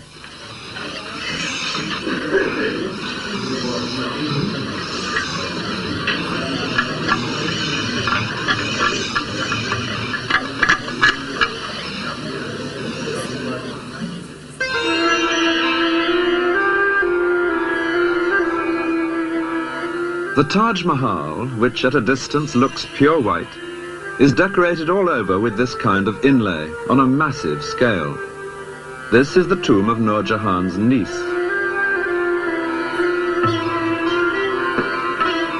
And just a couple of miles upstream from the Taj Mahal is the earlier tomb, the one she built for her father. The most spectacular of Mughal monuments, both for people born into her family and only connected by marriage with the Mughals.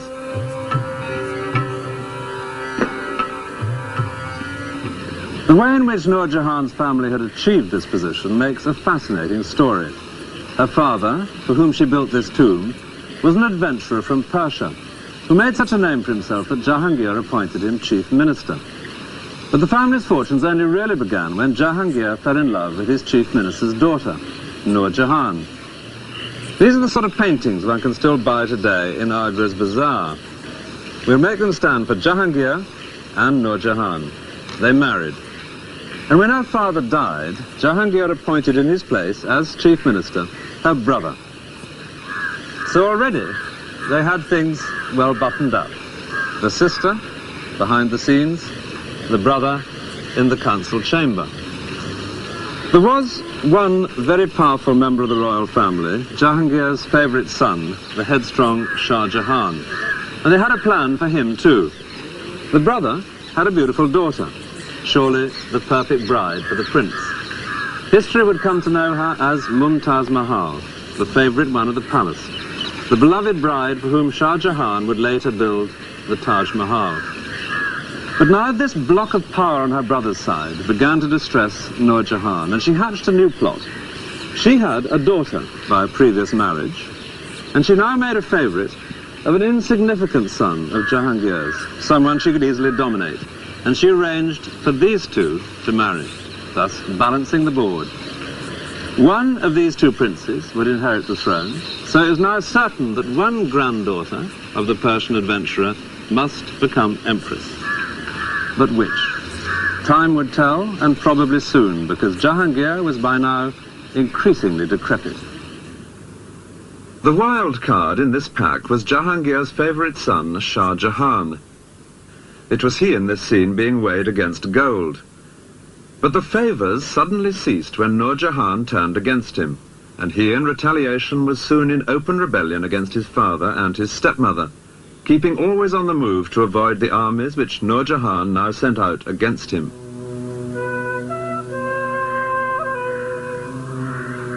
This lovely island in the lake at Udaipur is one place where he sheltered for a few months.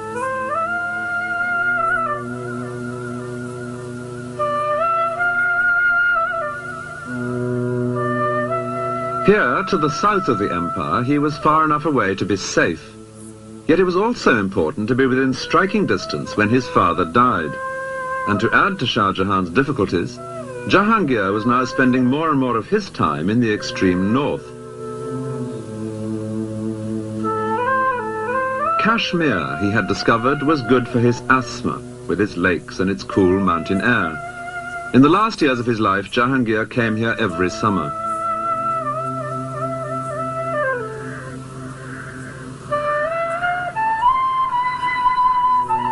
Here he could relax and forget the outrage of a rebellious favourite son.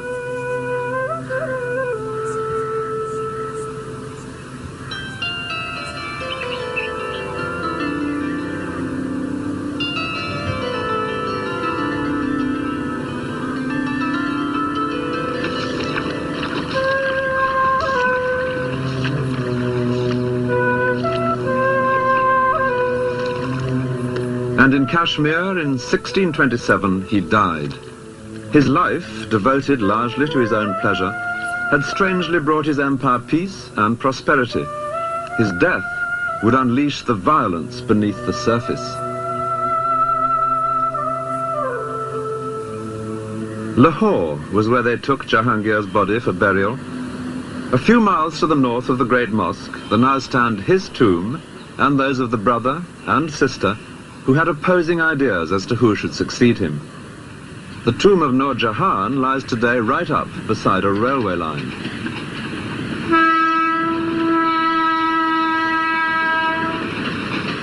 And it's a line which separates the losing from the winning side. Beyond the tracks is the tomb of her brother, Asaf Khan. and it is he who lies close to the tomb of Jahangir himself, for it was his side of the family which won in the fight for the succession. In this final struggle, Nur Jahan's position as a woman, ruling from inside the harem, did at last prove a crippling disadvantage. Her brother was able to rally the other noblemen at court, all of them soldiers like himself, to support his son-in-law, Shah Jahan. And he could seal his sister off in the harem, blocking her chain of command to the outside world. Shah Jahan himself was miles away, far to the south of Agra. But here in Lahore, Asaf Khan now declared him emperor. Eventually, a message of warm approval was received from Shah Jahan, and in it he said that it might be a wise precaution if his male relations were to be, in his delicate phrase, sent out of this world. Asaf Khan took the hint and killed not only the rival prince, Nur Jahan's son-in-law, but 2 nephews and 2 cousins of the new emperor. It was the first time there'd been murders within the imperial family. But Shah Jahan's cruel example was to be often quoted and ruthlessly imitated by his descendants. Meanwhile, Nur Jahan herself was left unmolested, no doubt because everyone knew she was at last powerless and harmless. Shah Jahan gave her a handsome pension, and she busied herself with the second great tomb she had created. It's less delicate than the jewel of a tomb she built for her father in Agra, except where it really matters, inside. In the marble coffin chamber at the heart of the tomb, Nur Jahan provided the most exquisite of monuments to her husband, the indulgent emperor who had made possible her extraordinary career. The inlay of semi-precious stones in marble was a style introduced in Jahangir's reign. On his tomb, it achieves perfection. White marble, supremely worked, was to be the hallmark of the reign of his son, Shah Jahan. But while the surface of Mughal court life was approaching its most brilliant era, so were the internal cracks appearing which would bring the edifice tumbling down.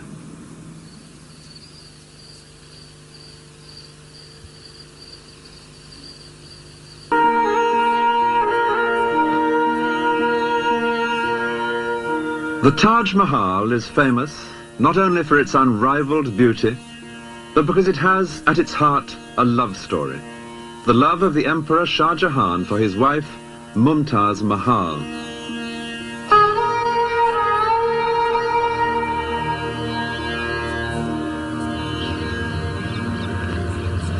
Just 3 years before the tragedy which caused the Taj Mahal to be built, there had been a joyful family reunion here in the Red Fort at Agra between Shah Jahan, Mumtaz Mahal and 2 of their children. The family was exceptionally close.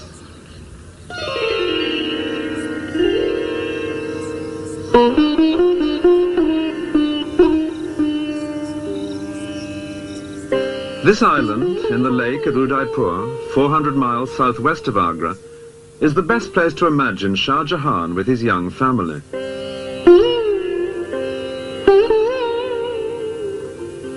And from their life together here, one can understand something of why he was so attached to his wife that nothing less than the Taj Mahal would do as her monument.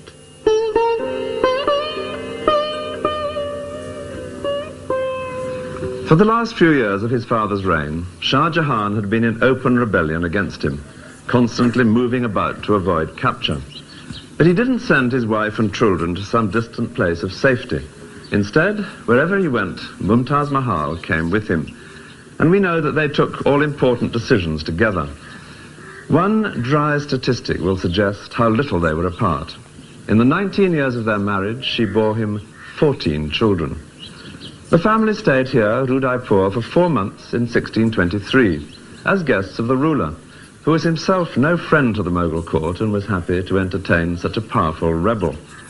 This little palace, then newly built, is believed to be where Shah Jahan and Mumtaz Mahal lived. At the time, their eldest son, Dara Shukko, was 7, and the prince seen here in green, Aurangzeb, was 5. Those children who played together in this courtyard would later become enemies to the death. Here the swords were make-believe, but already life held genuine dangers.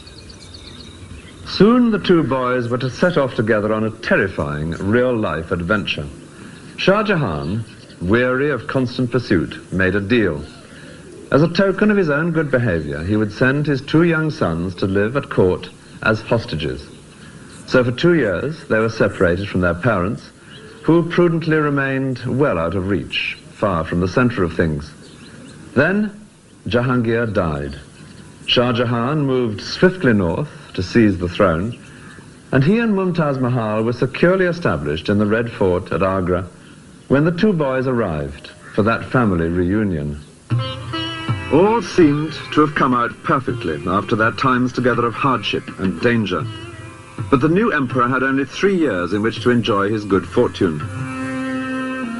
His wife died, giving birth to their 14th child. Shah Jahan was desolate. He gave up his gorgeous clothes and jewels and consoled himself only in the great task of keeping at least her name alive for countless generations to come.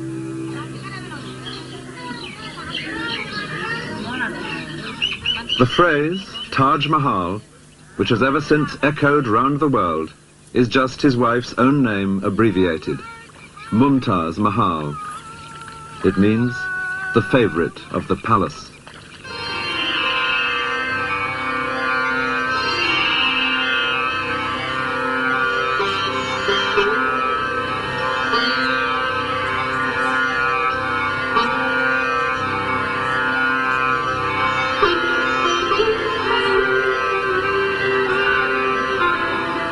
The Taj has always been a holy place, a Muslim shrine for pilgrimage and prayer. But it is also a place of pride and affection for all the people of India, the best possible choice for an outing with all its attendant pleasures.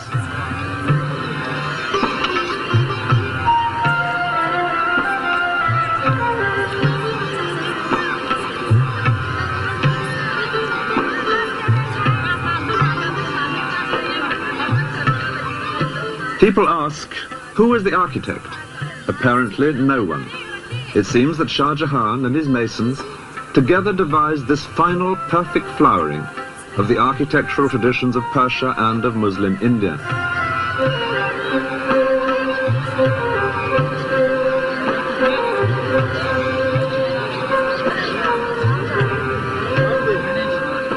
Shah Jahan now increasingly devoted himself to architecture, not only in the Taj itself, but in many other projects.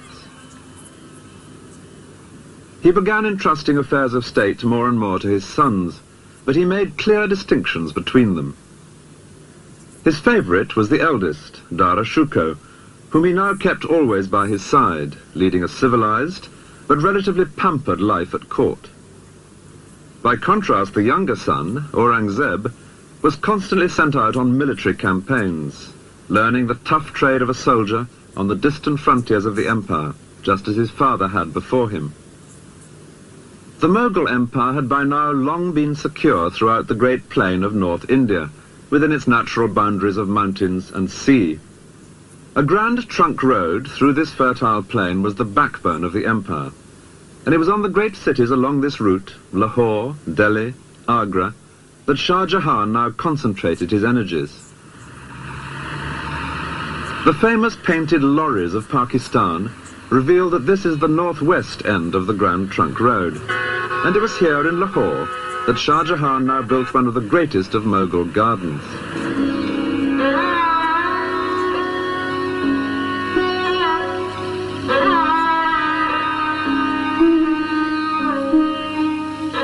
The Shalimar Bagh suggests perfectly one very Mughal concept of earthly pleasure, the soothing delights of water.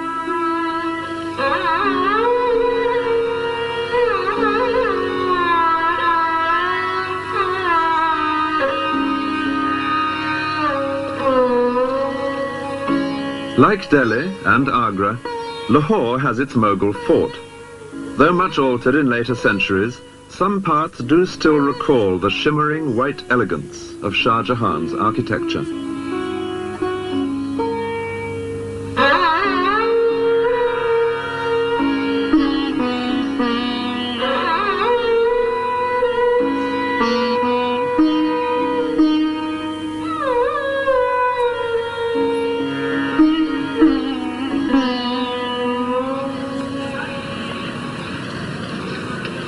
In Delhi, the next important place moving southwest along the Grand Trunk Road, Shah Jahan created from scratch a bustling city as well as a fort.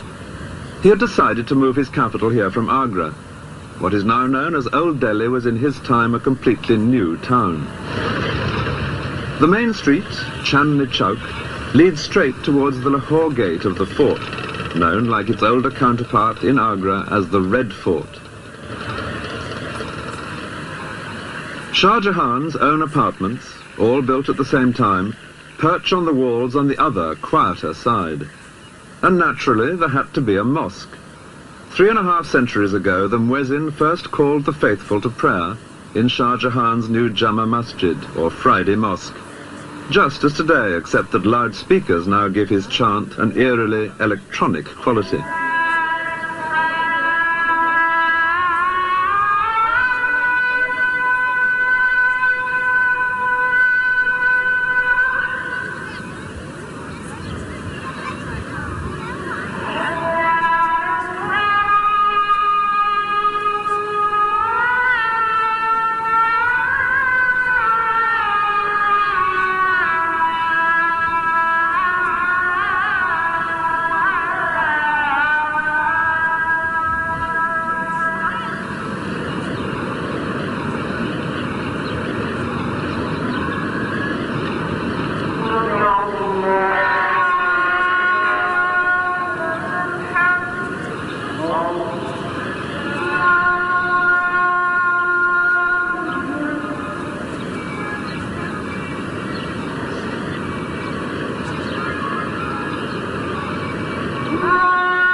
All round the mosque, as round any cathedral in Europe in the old days, the traders are busy.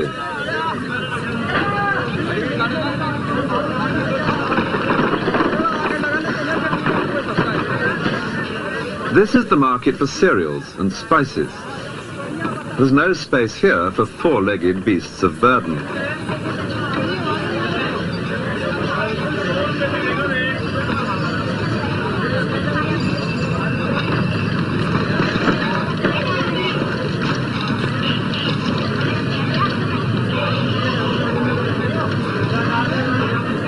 It's accepted today, as it always has been, that there is only one way to shift the commodity to the customer.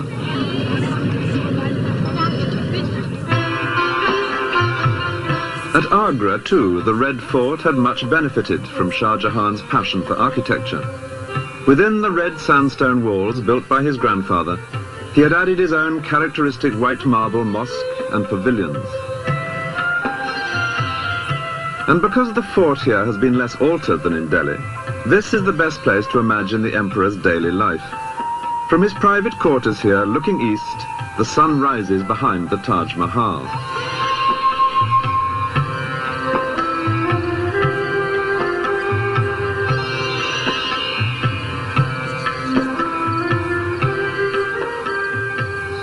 Every day, as the sun rose, Shah Jahan would appear from his marble apartments on the east wall of the fort to let the people below know that he was alive and well, and like the sun, busy on their behalf. It was his grandfather Akbar who had first timed this daily appearance to coincide with the rise of the sun. But both he and Jahangir then went back to bed for a couple more hours of sleep. Shah Jahan was made of sterner stuff. Reached by a steep and narrow staircase, behind his apartments, there is a mosque, probably the smallest in the world.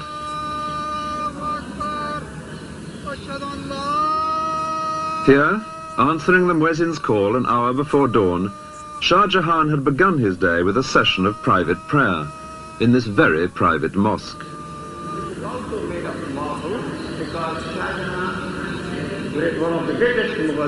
Meanwhile, his superb hall of public audience was filling up with those who had any business that day with the emperor. Here, a little before 8, to the sound of hidden drums and trumpets, he would appear in his throne alcove, seated on his famous peacock throne. And the Emperor Shah Jahan used to ride a peacock throne, which was made of diamonds and gills. It was later on was taken by Nadir Shah to Iran. This is one of the most spacious buildings. Here nobles and ministers, they stood for the judgment of the king, and they were provided golden and silver sticks, like your shooting sticks, to hang on if they felt tired. The servants whisking flies from the imperial presence stood on the heads of 2 golden elephants. And the business conducted here was as formal as this picture suggests. Behind the hall of public audience is a courtyard, to which in those days only a few trusted ministers and servants would be admitted. Here Shah Jahan would retire after his public appearance to carry on with the real business of state, in the equivalent of a cabinet meeting. This took place in his hall of private audience, a cool marble pavilion with views over the river. When the business of state was completed, it was already past noon, time for the emperor to slip into the harem for a meal. Here he presided over another court. It consisted only of women and eunuchs, but it was organized much like the one outside. Out of sight, behind what a writer of the time called the screens of purity, there lived a thriving community, abounding in gossip and rumor, and alive with intense ambitions and jealousies, as everyone competed for the favor of a single and almost unlimited source of wealth, the emperor himself. The emperor lived in his harem in a state of pampered isolation. At meals, for example, he alone would eat, sitting cross-legged on rich carpets. All around, set on white calico cloths, would be dozens of gold and silver vessels, each filled with a separate delicacy. To either side of him, a beautiful girl would be kneeling. The emperor would point to a particular dish, a eunuch would hand it to the girl, and the girl would serve him. After lunch, a siesta, with or without a girl, followed by an afternoon visit to a mosque for more prayers. And then, any further discussion with his ministers that might be needed, before returning finally to the harem for supper, this time with musical entertainment provided by the women. By 10 o'clock, Shah Jahan was in bed. A woman, chosen for her soothing voice, would read to him. His favorite book was the diary of his ancestor, Babar, telling how he had captured India. In 4 generations, from nothing to all this, it was most satisfactory. Shah Jahan had seized the throne by force, but he was determined to hand it on peacefully to his favorite, Dara Shuko, the elder of the 2 boys who had been held as hostages before his own accession.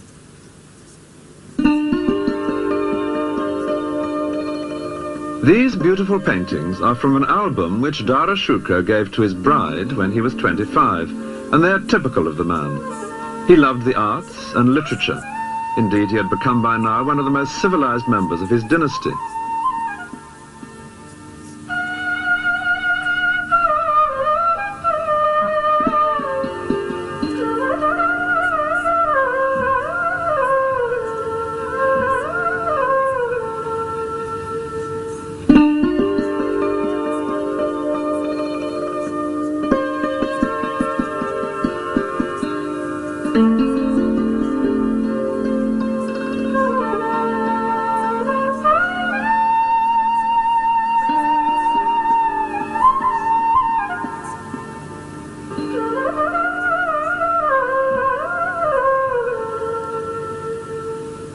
By contrast, Dara Shuko's brother, and most likely rival for the throne, Aurangzeb, was being toughened rather than civilized by the passing years, being almost permanently away at war. Orcha was where Aurangzeb's military skills were first revealed.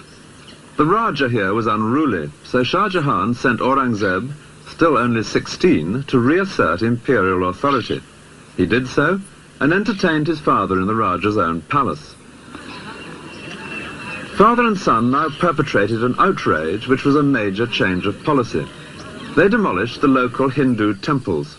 The young Aurangzeb was beginning in the way he meant to continue. Soon he was adding spectacular further conquests.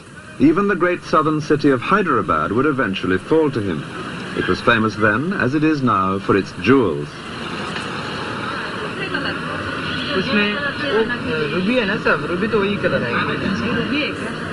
Much wealth was sent from here to the Mughal court, and Aurangzeb should have been able to expect gratitude from his father. Instead, his capture of this city only revealed the obstacles that were now being put in his way. Garnet is darker than this.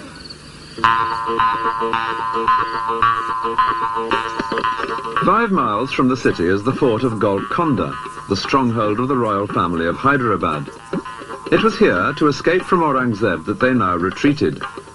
For if he had been able to capture them, then their kingdom, and not just their jewels, would have fallen to the Mughal Empire.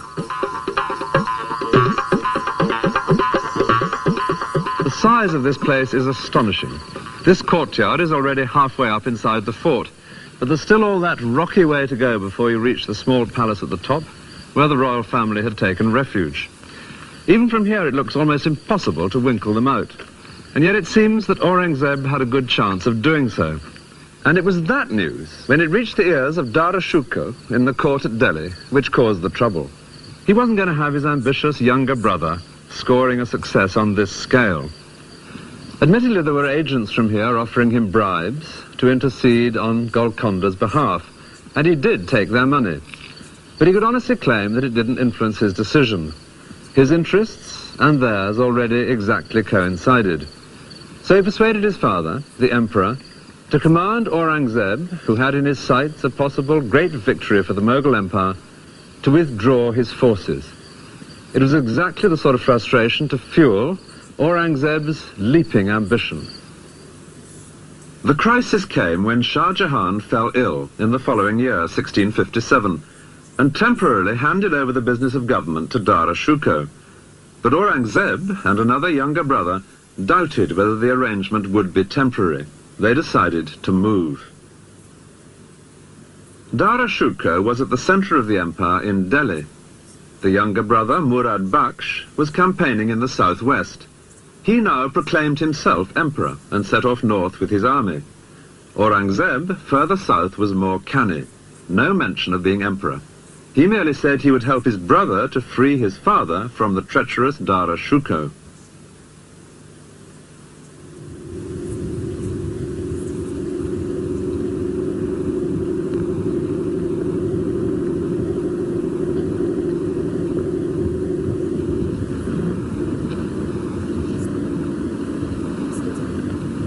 It was on a hot summer's day under a blazing sun that the two armies met on an open, dusty plain south of Agra.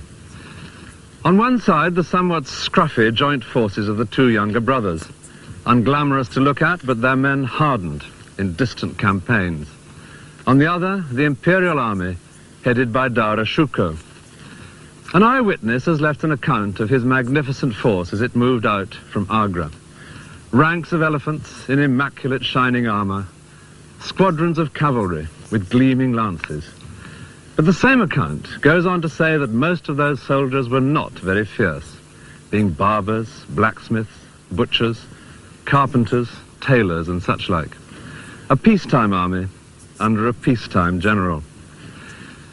The midday sun was so hot that men's skin was blistered by their armor.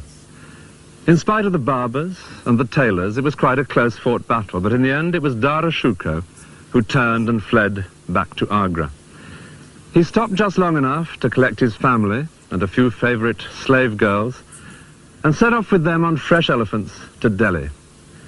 And with that ignominious flight by the intended heir to the throne, the tide turned towards his younger brother, Aurangzeb.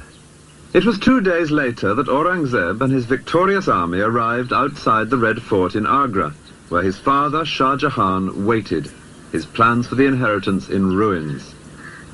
Any negotiations here in the fort would be without Prince Murad, who had been badly wounded in the battle. Shah Jahan opened the matter by sending a sword of honor to Aurangzeb with an invitation to visit him. Aurangzeb replied that he would only do so if his father handed over the fort to Aurangzeb's men.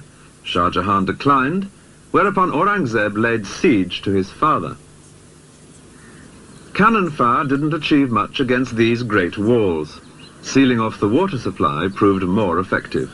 After 3 days, Shah Jahan surrendered. Aurangzeb never came in to see his father, and Shah Jahan would never again leave this fort. This beautiful tower became his prison, and his life here was made steadily more bleak. Even his jewels were removed by the servants of his grasping son. All that he managed to keep with considerable difficulty was his pearl praying beads. There was plenty of time now for prayer, and he became, in the way perhaps of old men in adversity, increasingly devout. For the fifth of the great Mughals, the imperial days were over. There were some consolations. He did have a devoted daughter to look after him. There was comfort in the Quran. And he was allowed to stay here in his private apartments, with their beautiful view made infinitely more so by the great monument which he himself had created to his wife, and to happier days, when she was alive and their sons were busy only with nursery battles, instead of the fight to the death on which they would now embark.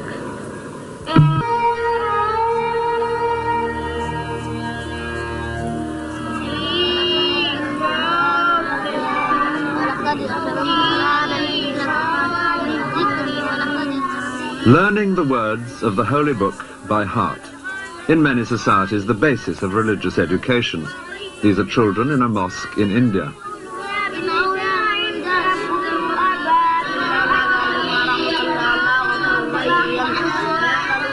This kind of learning is seen as instilling two virtues, knowledge of the Quran and a sense of discipline.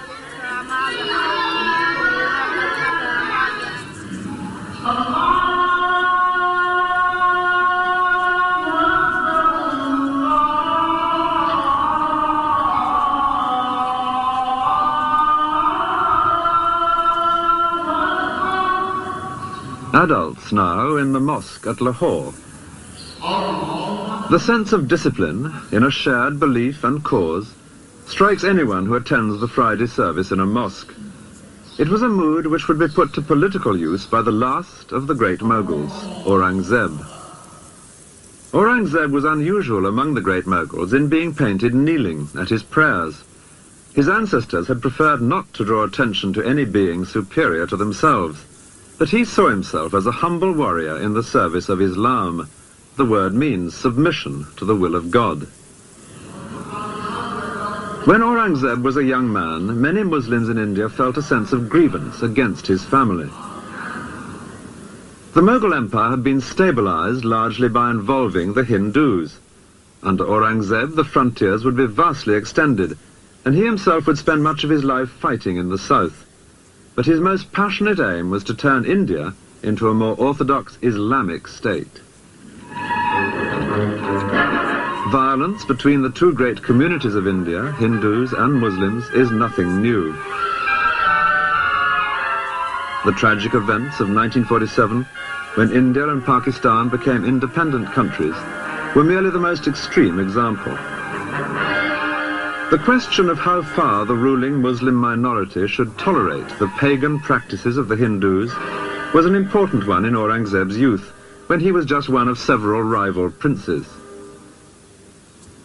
The natural heir to the throne, Dara Shikoh, profoundly disagreed with his younger brother Aurangzeb. He believed in encouraging all religions equally, which Aurangzeb considered heresy.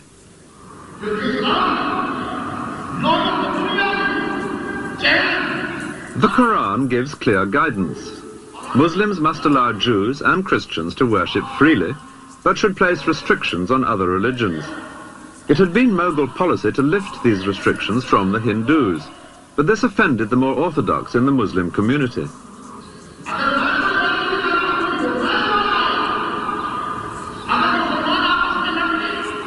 It was this indignation, felt by many of the Muslims, which Aurangzeb would use in his struggle for the throne. His family had betrayed the faithful. He would defend the faith. There were three people with cause for complaint when Aurangzeb declared himself emperor in 1658. One was his father, Shah Jahan, the rightful emperor, whom Aurangzeb had captured and imprisoned. Another was Dara Shikoh. Shah Jahan's favourite and his intended heir.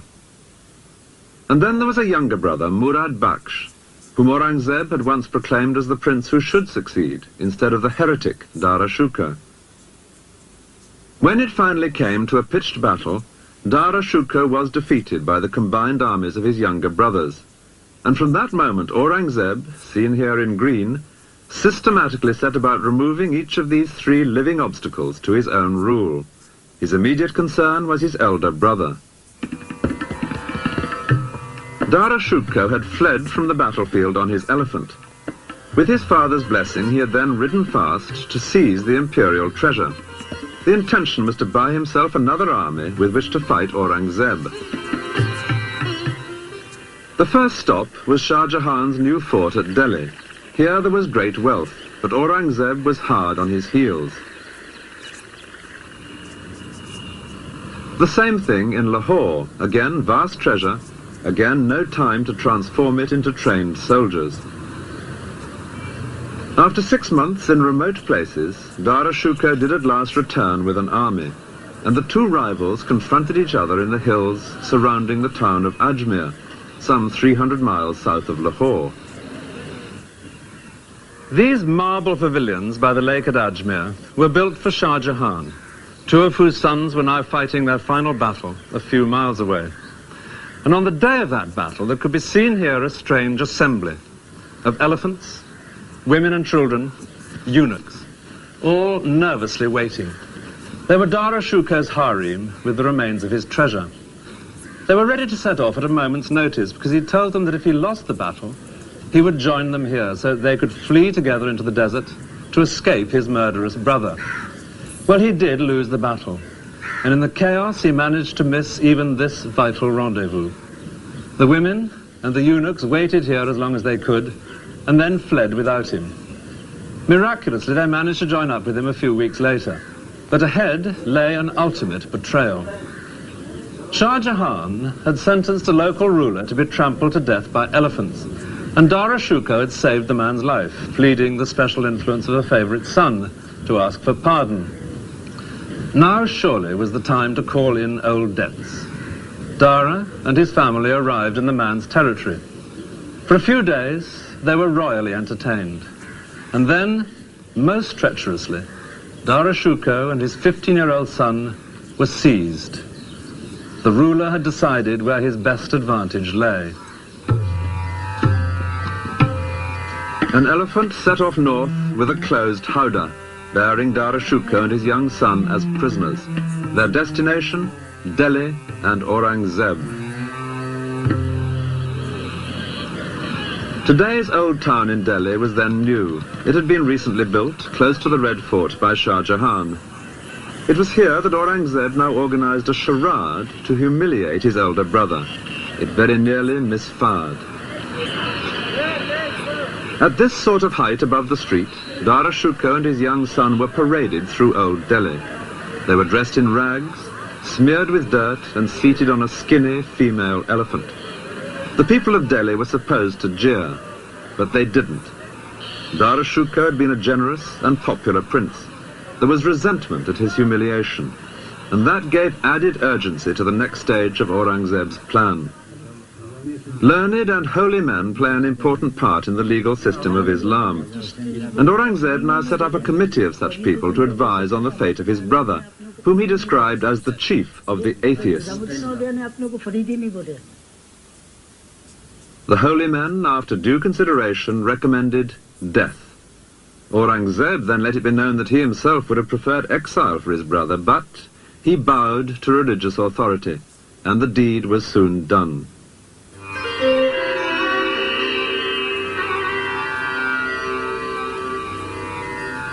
Next in line was the younger brother, Murad Bakhsh, who had once been Aurangzeb's ally, but now found himself his prisoner. Aurangzeb kept him in the impregnable fortress of Gwalior. He had captured him by a ruse which violated not only brotherly ties, but even the laws of hospitality.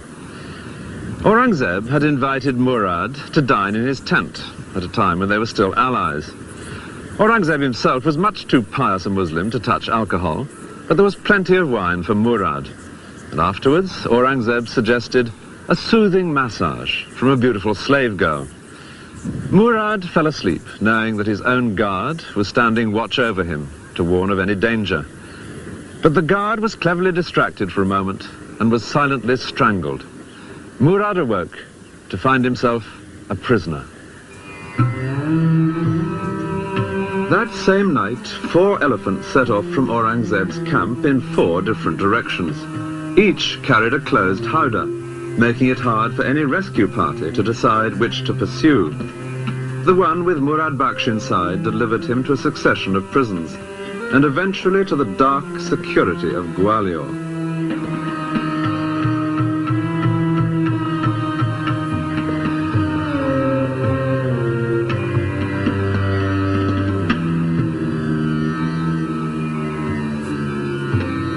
It was not enough for Aurangzeb to keep Murad prisoner, however secure he might be deep in the dungeons at Gwalior. He wanted him dead, and he achieved that by a piece of hypocrisy that was typical of the man. Murad had once had a man murdered, and that gave Aurangzeb his chance. Under Muslim law, only the relatives of the murdered man can demand justice. Aurangzeb now sought out those relatives.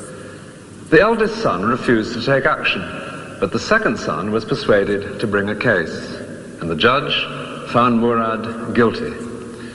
The second son could still have accepted money for his father's life, but with due prompting, he refused any payment, which left only death as the penalty. Aurangzeb, apparently with the deepest regret, said that the law was the law, and the guilty man must die even if he did happen to be the emperor's brother. But to emphasize his own personal distaste for vindictiveness, he rewarded not the second son, but the eldest one, for refusing to indulge in vendetta.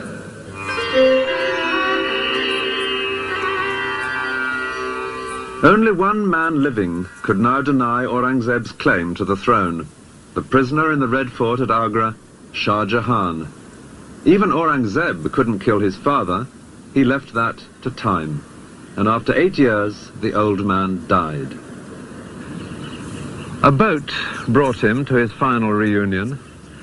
For 8 years, he had gazed from his marble cell at his most astonishing creation, and never once been allowed to visit his wife's tomb.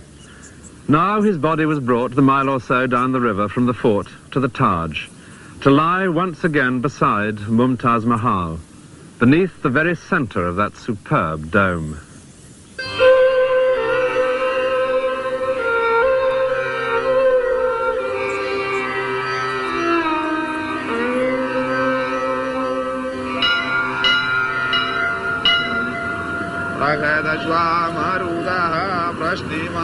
For the Hindu majority, Aurangzeb's firm hold on the throne was unwelcome news. The Quran says that unbelievers must pay a special tax. Aurangzeb's great-grandfather, Akbar, had freed them from this, in the tolerant mood of which Aurangzeb so strongly disapproved. Aurangzeb, having less interest in communal harmony, now reintroduced the much-hated tax.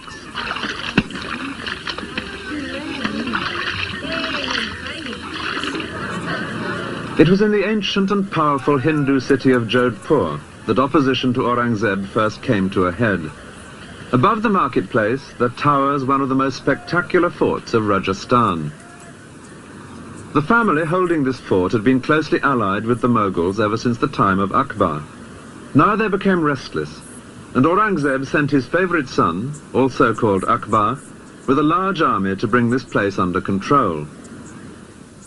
But the Jodhpur royal family made most tempting proposals to the young prince. His bigoted father, they said, was tearing the empire apart.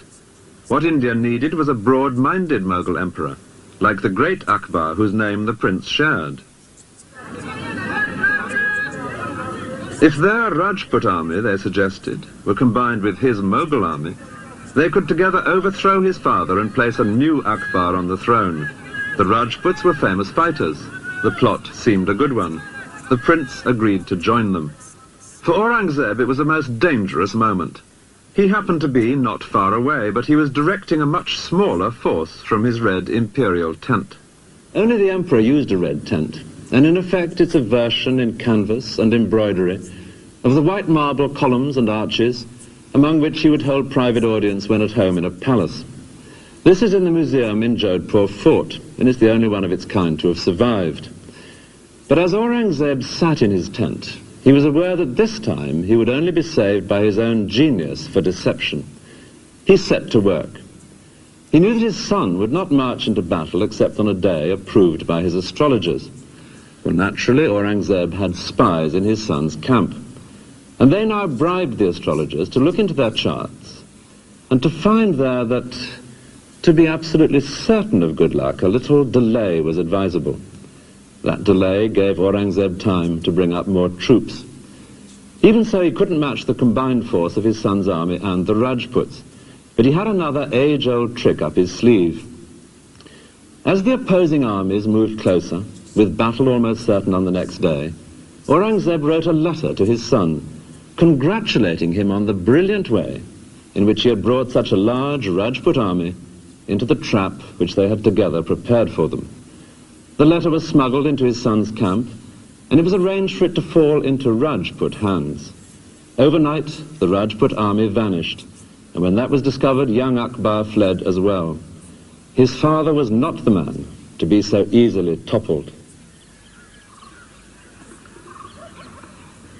The area into which Akbar headed was the wild mountainous region south of the Mughal Empire, known as the Deccan. This was the part of India which successive Mughal emperors had found most difficult to subdue. The reason was simple, but not simple enough to deter Aurangzeb. This was perfect terrain for any guerrilla force, striking unexpectedly at a conventional army and then vanishing. And during Aurangzeb's reign, a ruler had emerged here who was a classic leader of guerrillas. His statue can be found today in many Indian towns, because he became, in our own century, a symbol of how Hindus could drive out oppressors, by implication the British. His name was Shivaji, and his successes, according to one Indian historian, proved that the Hindu race can build a nation. The countryside inland from Bombay is dotted with forts, which Shivaji captured and held, such as this one at Panhala. This dramatic figure in Panhala suggests very well what Shivaji came to stand for. It's a modern statue of one of the generals who fought with him against Aurangzeb, but its spirit of bravado, like something from a child's book of legends, is exactly in keeping with Shivaji's own image.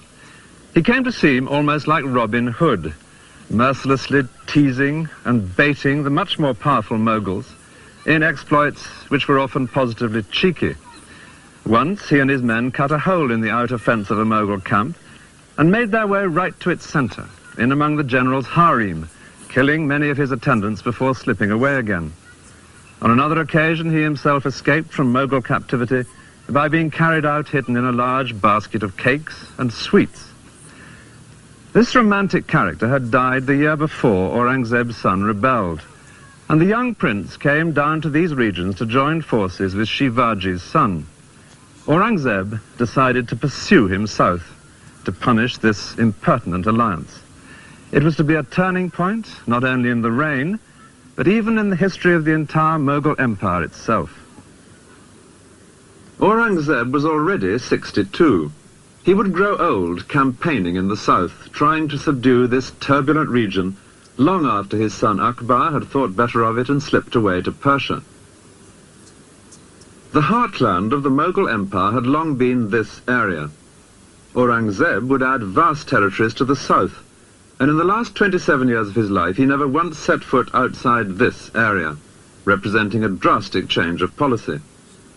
With this move south, the centre of gravity of the Mughal Empire shifted.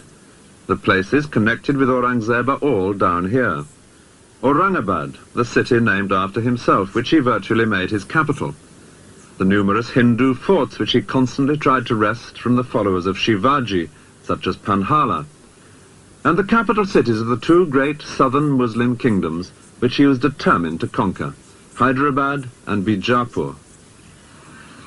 Both had held out against his ancestors. Both, to his great pride, would fall to him. Bijapur after a long siege in 1686.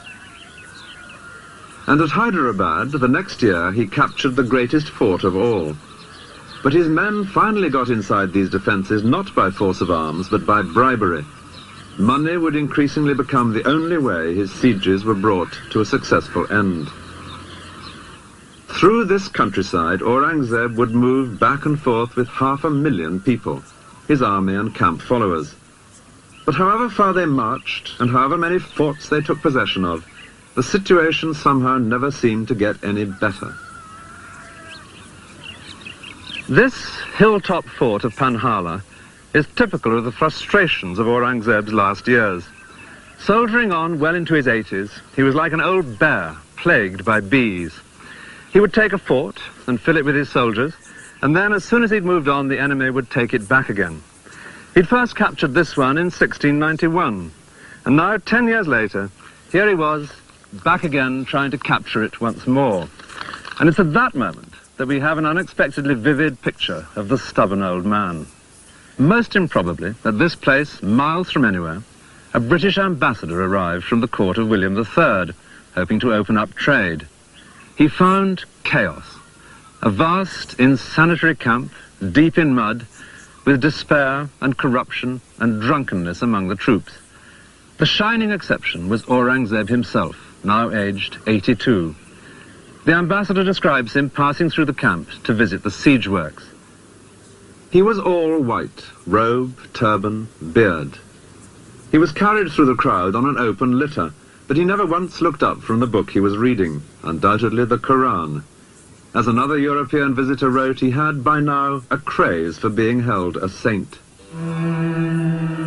He was 89 when he finally died, and he died as he had hoped, on a Friday, the Muslim holy day, just after saying his prayers. This building, a few miles from Agra, is an example of how affairs at the centre of empire had gone from bad to worse during Aurangzeb's long absence. It is the tomb of his great-grandfather Akbar, a holy place indeed for the family. Yet this tomb was now pillaged by the local population. Its gold and silver plate was removed, and its rich carpets. It was just one example of the anarchy which would destroy the empire towards the end of Aurangzeb's reign and after his death.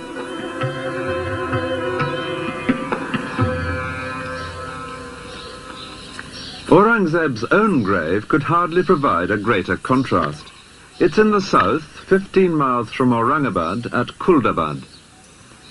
No great gateways and gardens and terraces here, just small whitewashed courtyards leading to a flight of 3 steps.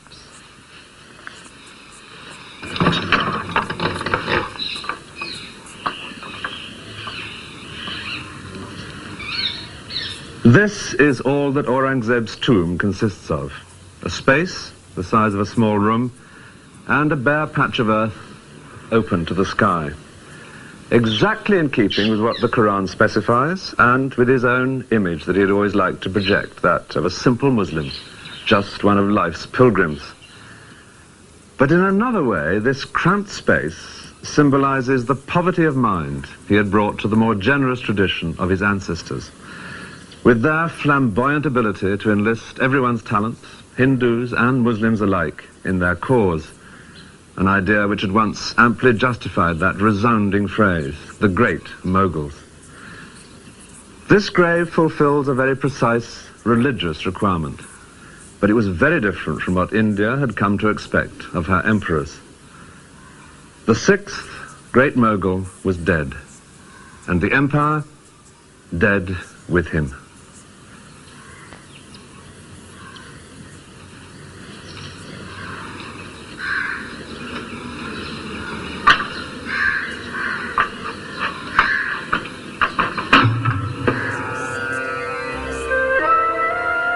Many of the later Indian princes were descended from men who grabbed parts of the Mughal Empire after Aurangzeb's death. It was in the resulting chaos that the British stepped in, just as the Mughals had 3 centuries earlier. Aurangzeb's descendants were still officially emperors, though increasingly powerless, until at last the imperial title was transferred to Queen Victoria. The British Raj certainly had its own moments of splendour, in a tradition of pomp and ceremony which continued right up to the end of empire in 1947.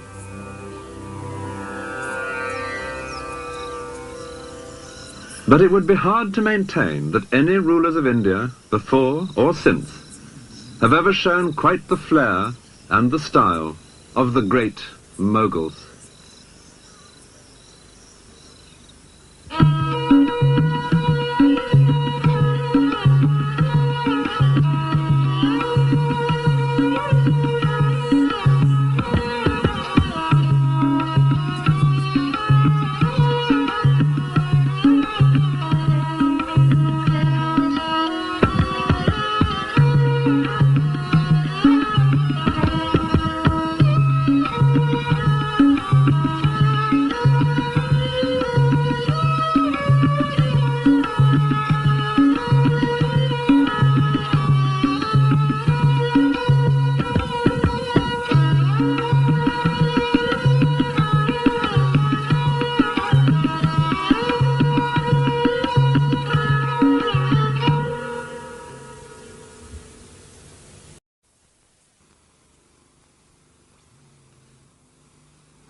For 200 years, a single family dominated India and astonished the world, a family known to history as the Great Mughals.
The Khyber Pass, famous not only for its wild, romantic scenery, but also because this is the gateway from rugged Afghanistan to the riches of India.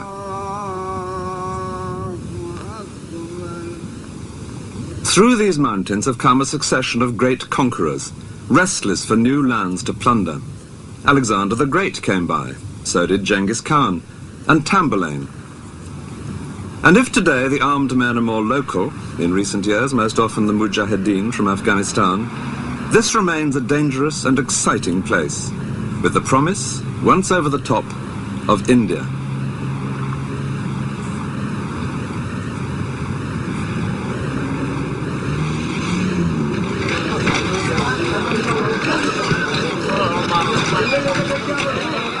The first large town through the pass is Peshawar, now in northwest Pakistan. This has always been a busy meeting place of merchants and adventurers, and no doubt the armies of those conquerors contributed their bit too to the racial mix, passing back through here with the spoils of India on their way home.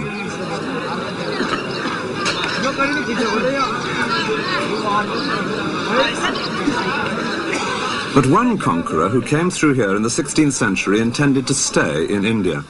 He was a buccaneer with royal blood in his veins. His name was Babar. Babar had a direct link with those earlier conquerors, being descended on one side from the leader of the Mongols, Genghis Khan, and on the other from that equally ferocious predator, Tamburlaine. But his own descendants would rule with even greater splendor. Their court in India became famous throughout the world for its lavish display, astounding the European visitors who witnessed this scene, and who would call these emperors the Great Moguls, meaning the Great Mongols. Their exquisite paintings and buildings, together with often grisly deeds of treachery, would add up to an irresistibly exotic Oriental melodrama. The family liked to imply that they ruled almost the whole world, enabling the lion to lie down with the lamb. But the early days of Babur himself had been very much humbler. His father had ruled a small kingdom to the north of Afghanistan, but he died when Babur was only 11, and his inheritance was grabbed by a stronger neighbor.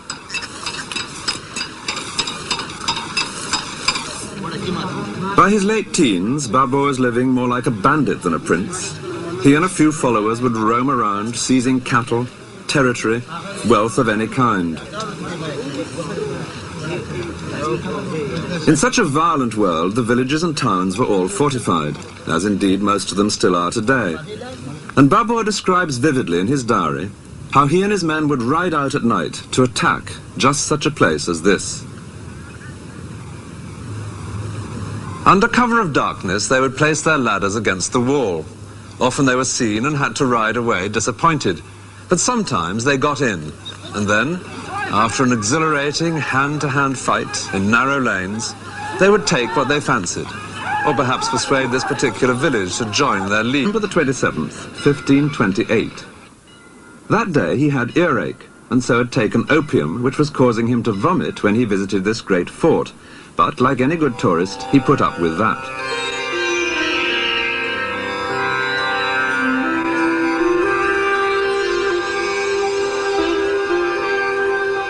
The palace had been completed only 20 years earlier, and it greatly impressed Babur.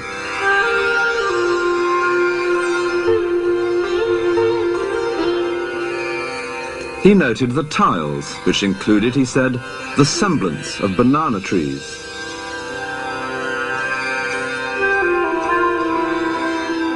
What struck him most was the work of the masons. These were, he wrote, wonderful buildings, entirely of hewn stone. Indian masons have always treated blocks of sandstone as freely as carpenters in other countries shape and carve planks of oak. Here in these courtyards was a Hindu architectural tradition, which Babur's grandson, the Emperor Akbar, would later put to excellent effect. There was one aspect of Gwalior which deeply displeased Babur, the famous Jain carvings in the rock face. These idols, confided the emperor to his diary, are shown quite naked, without covering for the privities.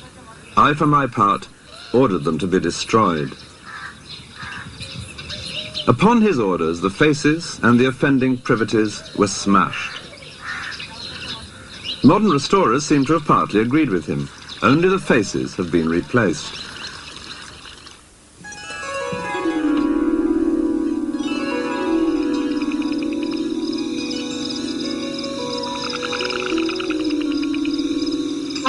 The illustrations, done later for his diary, reflect Babur's fascination with the wildlife of India, though the artists don't always seem to have studied nature as closely as he might have wished.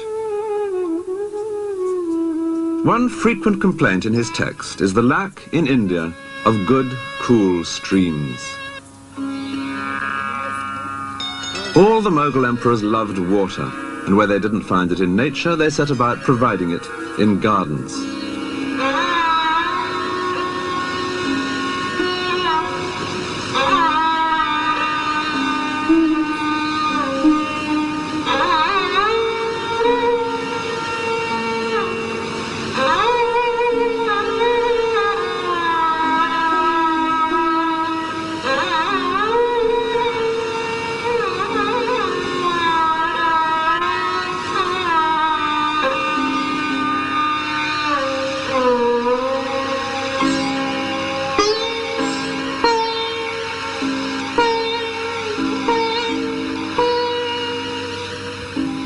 This garden in Agra, the Rambagh, is believed to have been laid out by Babur himself.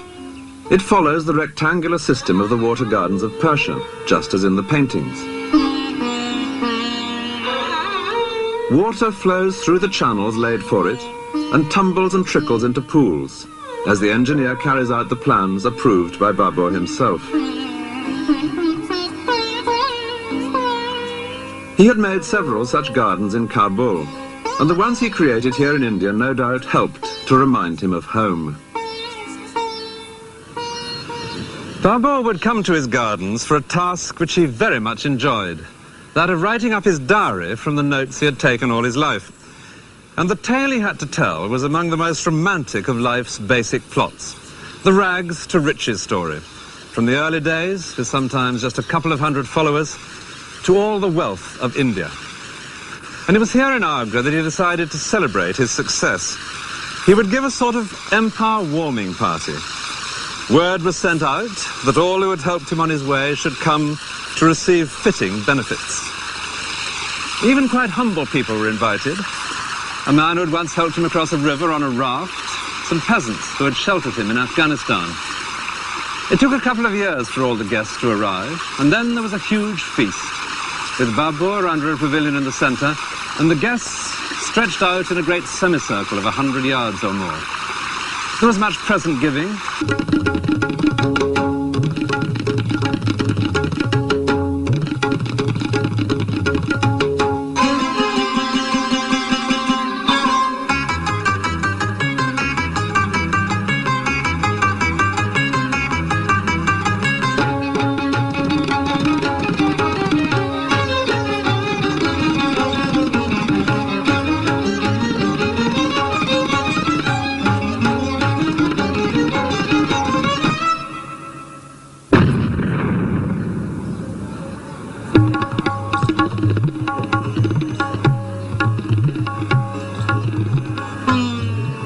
After his victory, Babar moved unopposed to the heart of northern India, through Delhi and on to the city which more than any other is now associated with the great Mughals.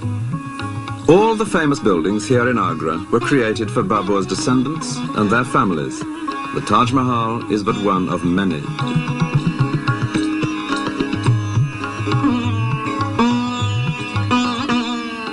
In this city, which would later display to the world his family's magnificence, Babar had a foretaste of the wealth of India. Among the booty captured here was a rather large diamond, the Koh-i-Noor, which is now the jewel in the crown of the British crown jewels.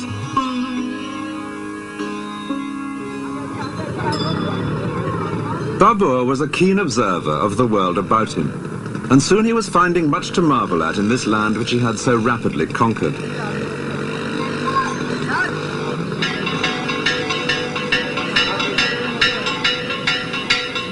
Here was a culture entirely different from the Muslim world, which had so far been the limit of his own experience.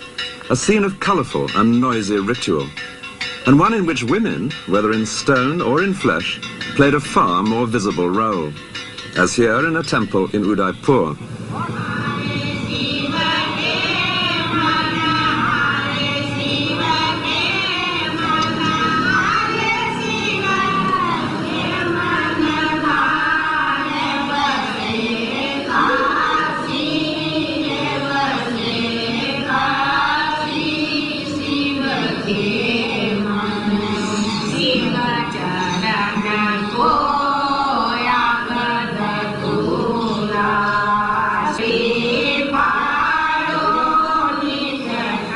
The Hindu religion developed much earlier than Islam, and this sort of thing was exactly what the Quran, like the Old Testament, most strongly disapproved of: idols.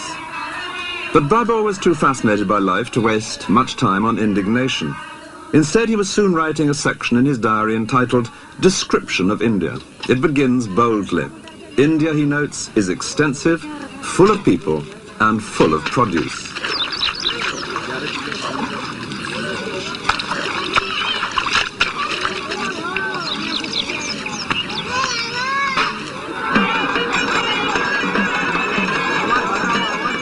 It was the profusion and colour of life in India that most amazed Babar, as indeed it does any visitor today. And he was astonished by the number of craftsmen, though he does complain that it was impossible to get a decent pair of trousers made.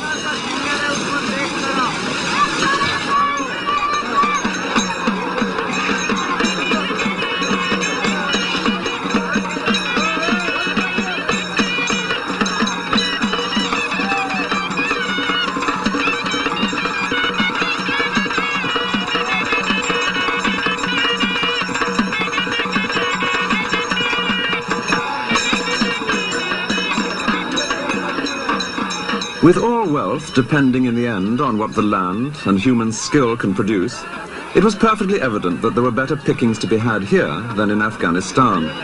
Though in India's summer heat, Babar did always feel dreadfully homesick for the mountains of his youth.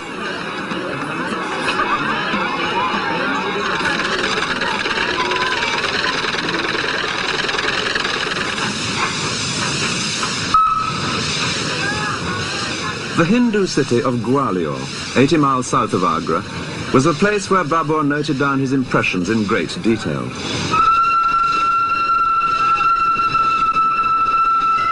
He first came here on September... And dancing, and acrobatics, and general self-satisfaction.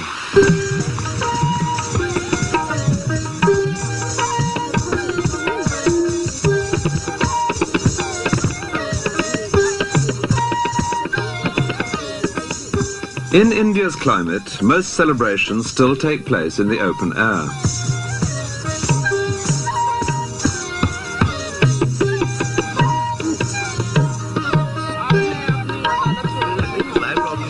From everyday picnics to more special occasions, a meal on the grass or on carpets remains a part of social life.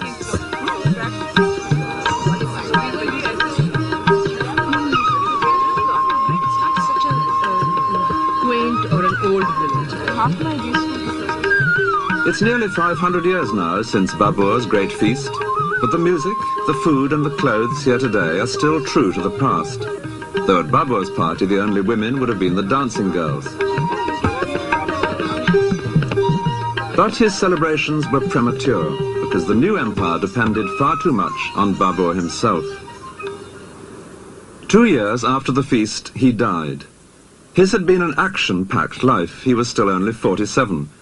And though his dynasty would later prosper, as this painting reveals, it was to be a close-run thing. He was succeeded by his son Humayun, aged 22, who had fought beside his father in the capture of northern India, but was a very different character. Humayun had nothing of his father's brisk energy. He was charming, sentimental, much given to scenes of tearful reconciliation with those who had conspired against him, and superstitious, exceedingly superstitious.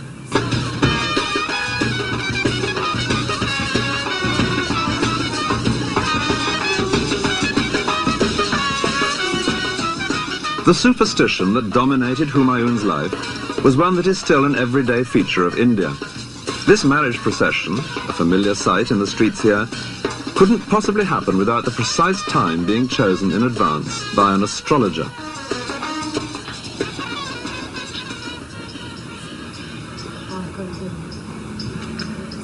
The mysterious compulsion to have one's horoscope done is not confined to the East. But Humayun tried to organize his entire civil service by the signs of the zodiac, far more ambitious than the simple personal attention that most people want from the astrologer. In Humayun's astrological civil service, the officials responsible for the earth signs naturally took charge of agriculture.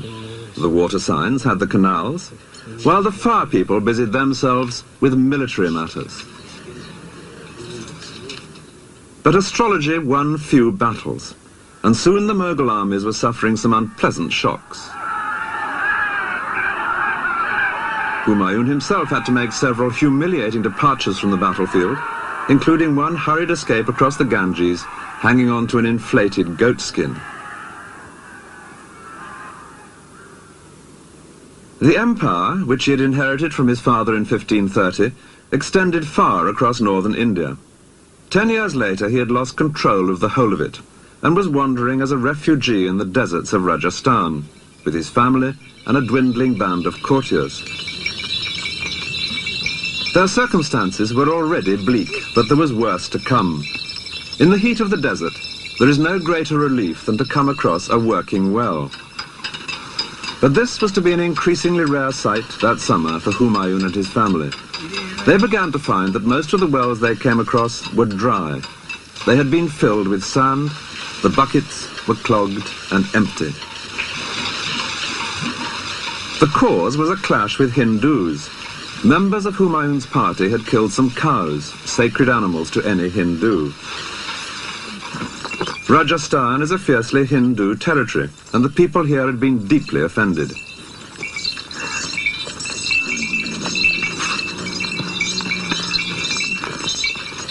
It was because of this sacrilege that the wells were being filled by followers of the ruler of Jaisalmer, one of the great desert strongholds of Rajasthan. Babur's following steadily increased. He was a leader who inspired great loyalty. And then there came a great breakthrough. In 1504, when he was 21, he captured a rich, sophisticated city, one which he would hold for the rest of his life, and which he came to think of as his real home. It was Kabul, now the capital of Afghanistan. Set among mountains to the west of the Khyber Pass, here was an ancient city in which Babur and his followers could settle down to a more civilized existence. The main cultural influence on this part of the world came from Persia. Babur, himself a keen poet and gardener, was able now to indulge in traditional Persian pleasures, of a kind which he and his family would later introduce to India.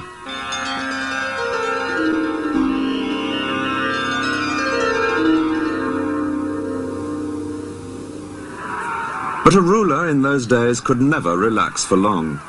A regime based only on military power needed constant new conquests to bring in more territory, more wealth.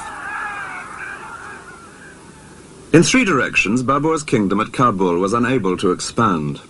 To the north was a powerful new ruler who had been grabbing vast territories, including Babur's ancestral kingdom. To the west was the even more powerful empire of Persia. To the south, desert. That left only the east through the Khyber Pass.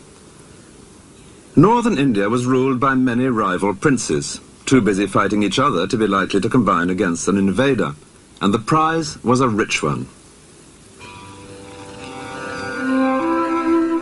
India was fertile, and an army could advance unopposed in these vast plains after victory in a single pitched battle. When the time for that battle came, Babur would have one great advantage, a magic new weapon.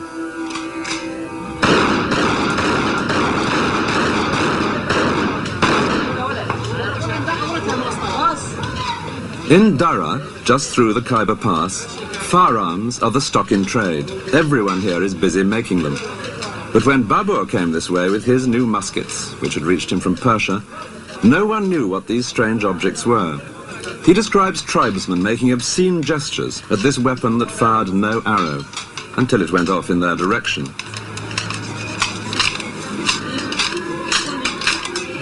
Nearly 500 years later, the magic of the musket may have been explained away, but it remains as important as ever to get hold of a good weapon, and people here will drill whatever barrel you require.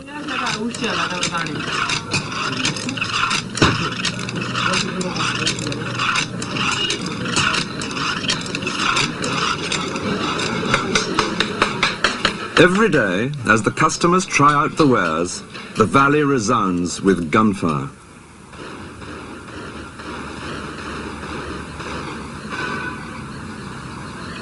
In addition to his muskets, Babur had some very elementary artillery. He had a Turkish gunner by the name of Ustad, meaning master, who'd been able to cast a mortar for him. A tubby vessel, something the shape of a deep vase, which when tilted upwards could fire a large stone for almost a mile.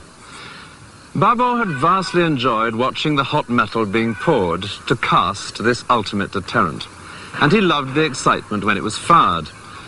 The mortar could only manage 12 shots a day, so each one was something of an event, of which Babur kept himself well informed. A typical entry in his diary reads, "At the midday prayer, a person came from Ustad saying, 'The stone is ready. What is the order?' The order was, 'Fire this stone off, but keep the next till I come.'" But if the big mortar was just a wonderful toy, it was the muskets which would make the real difference. When Babur advanced into India, he would face a vast array of elephants and cavalry, a living force far greater than anything that he could match. But with his muskets, he was able to rely on a tactic which is now familiar to all of us from countless westerns. He lashed together 800 wagons with rawhide ropes, and behind this barricade, his musketeers only had to wait till the vast, glittering ranks of Indian elephants and cavalry came within range.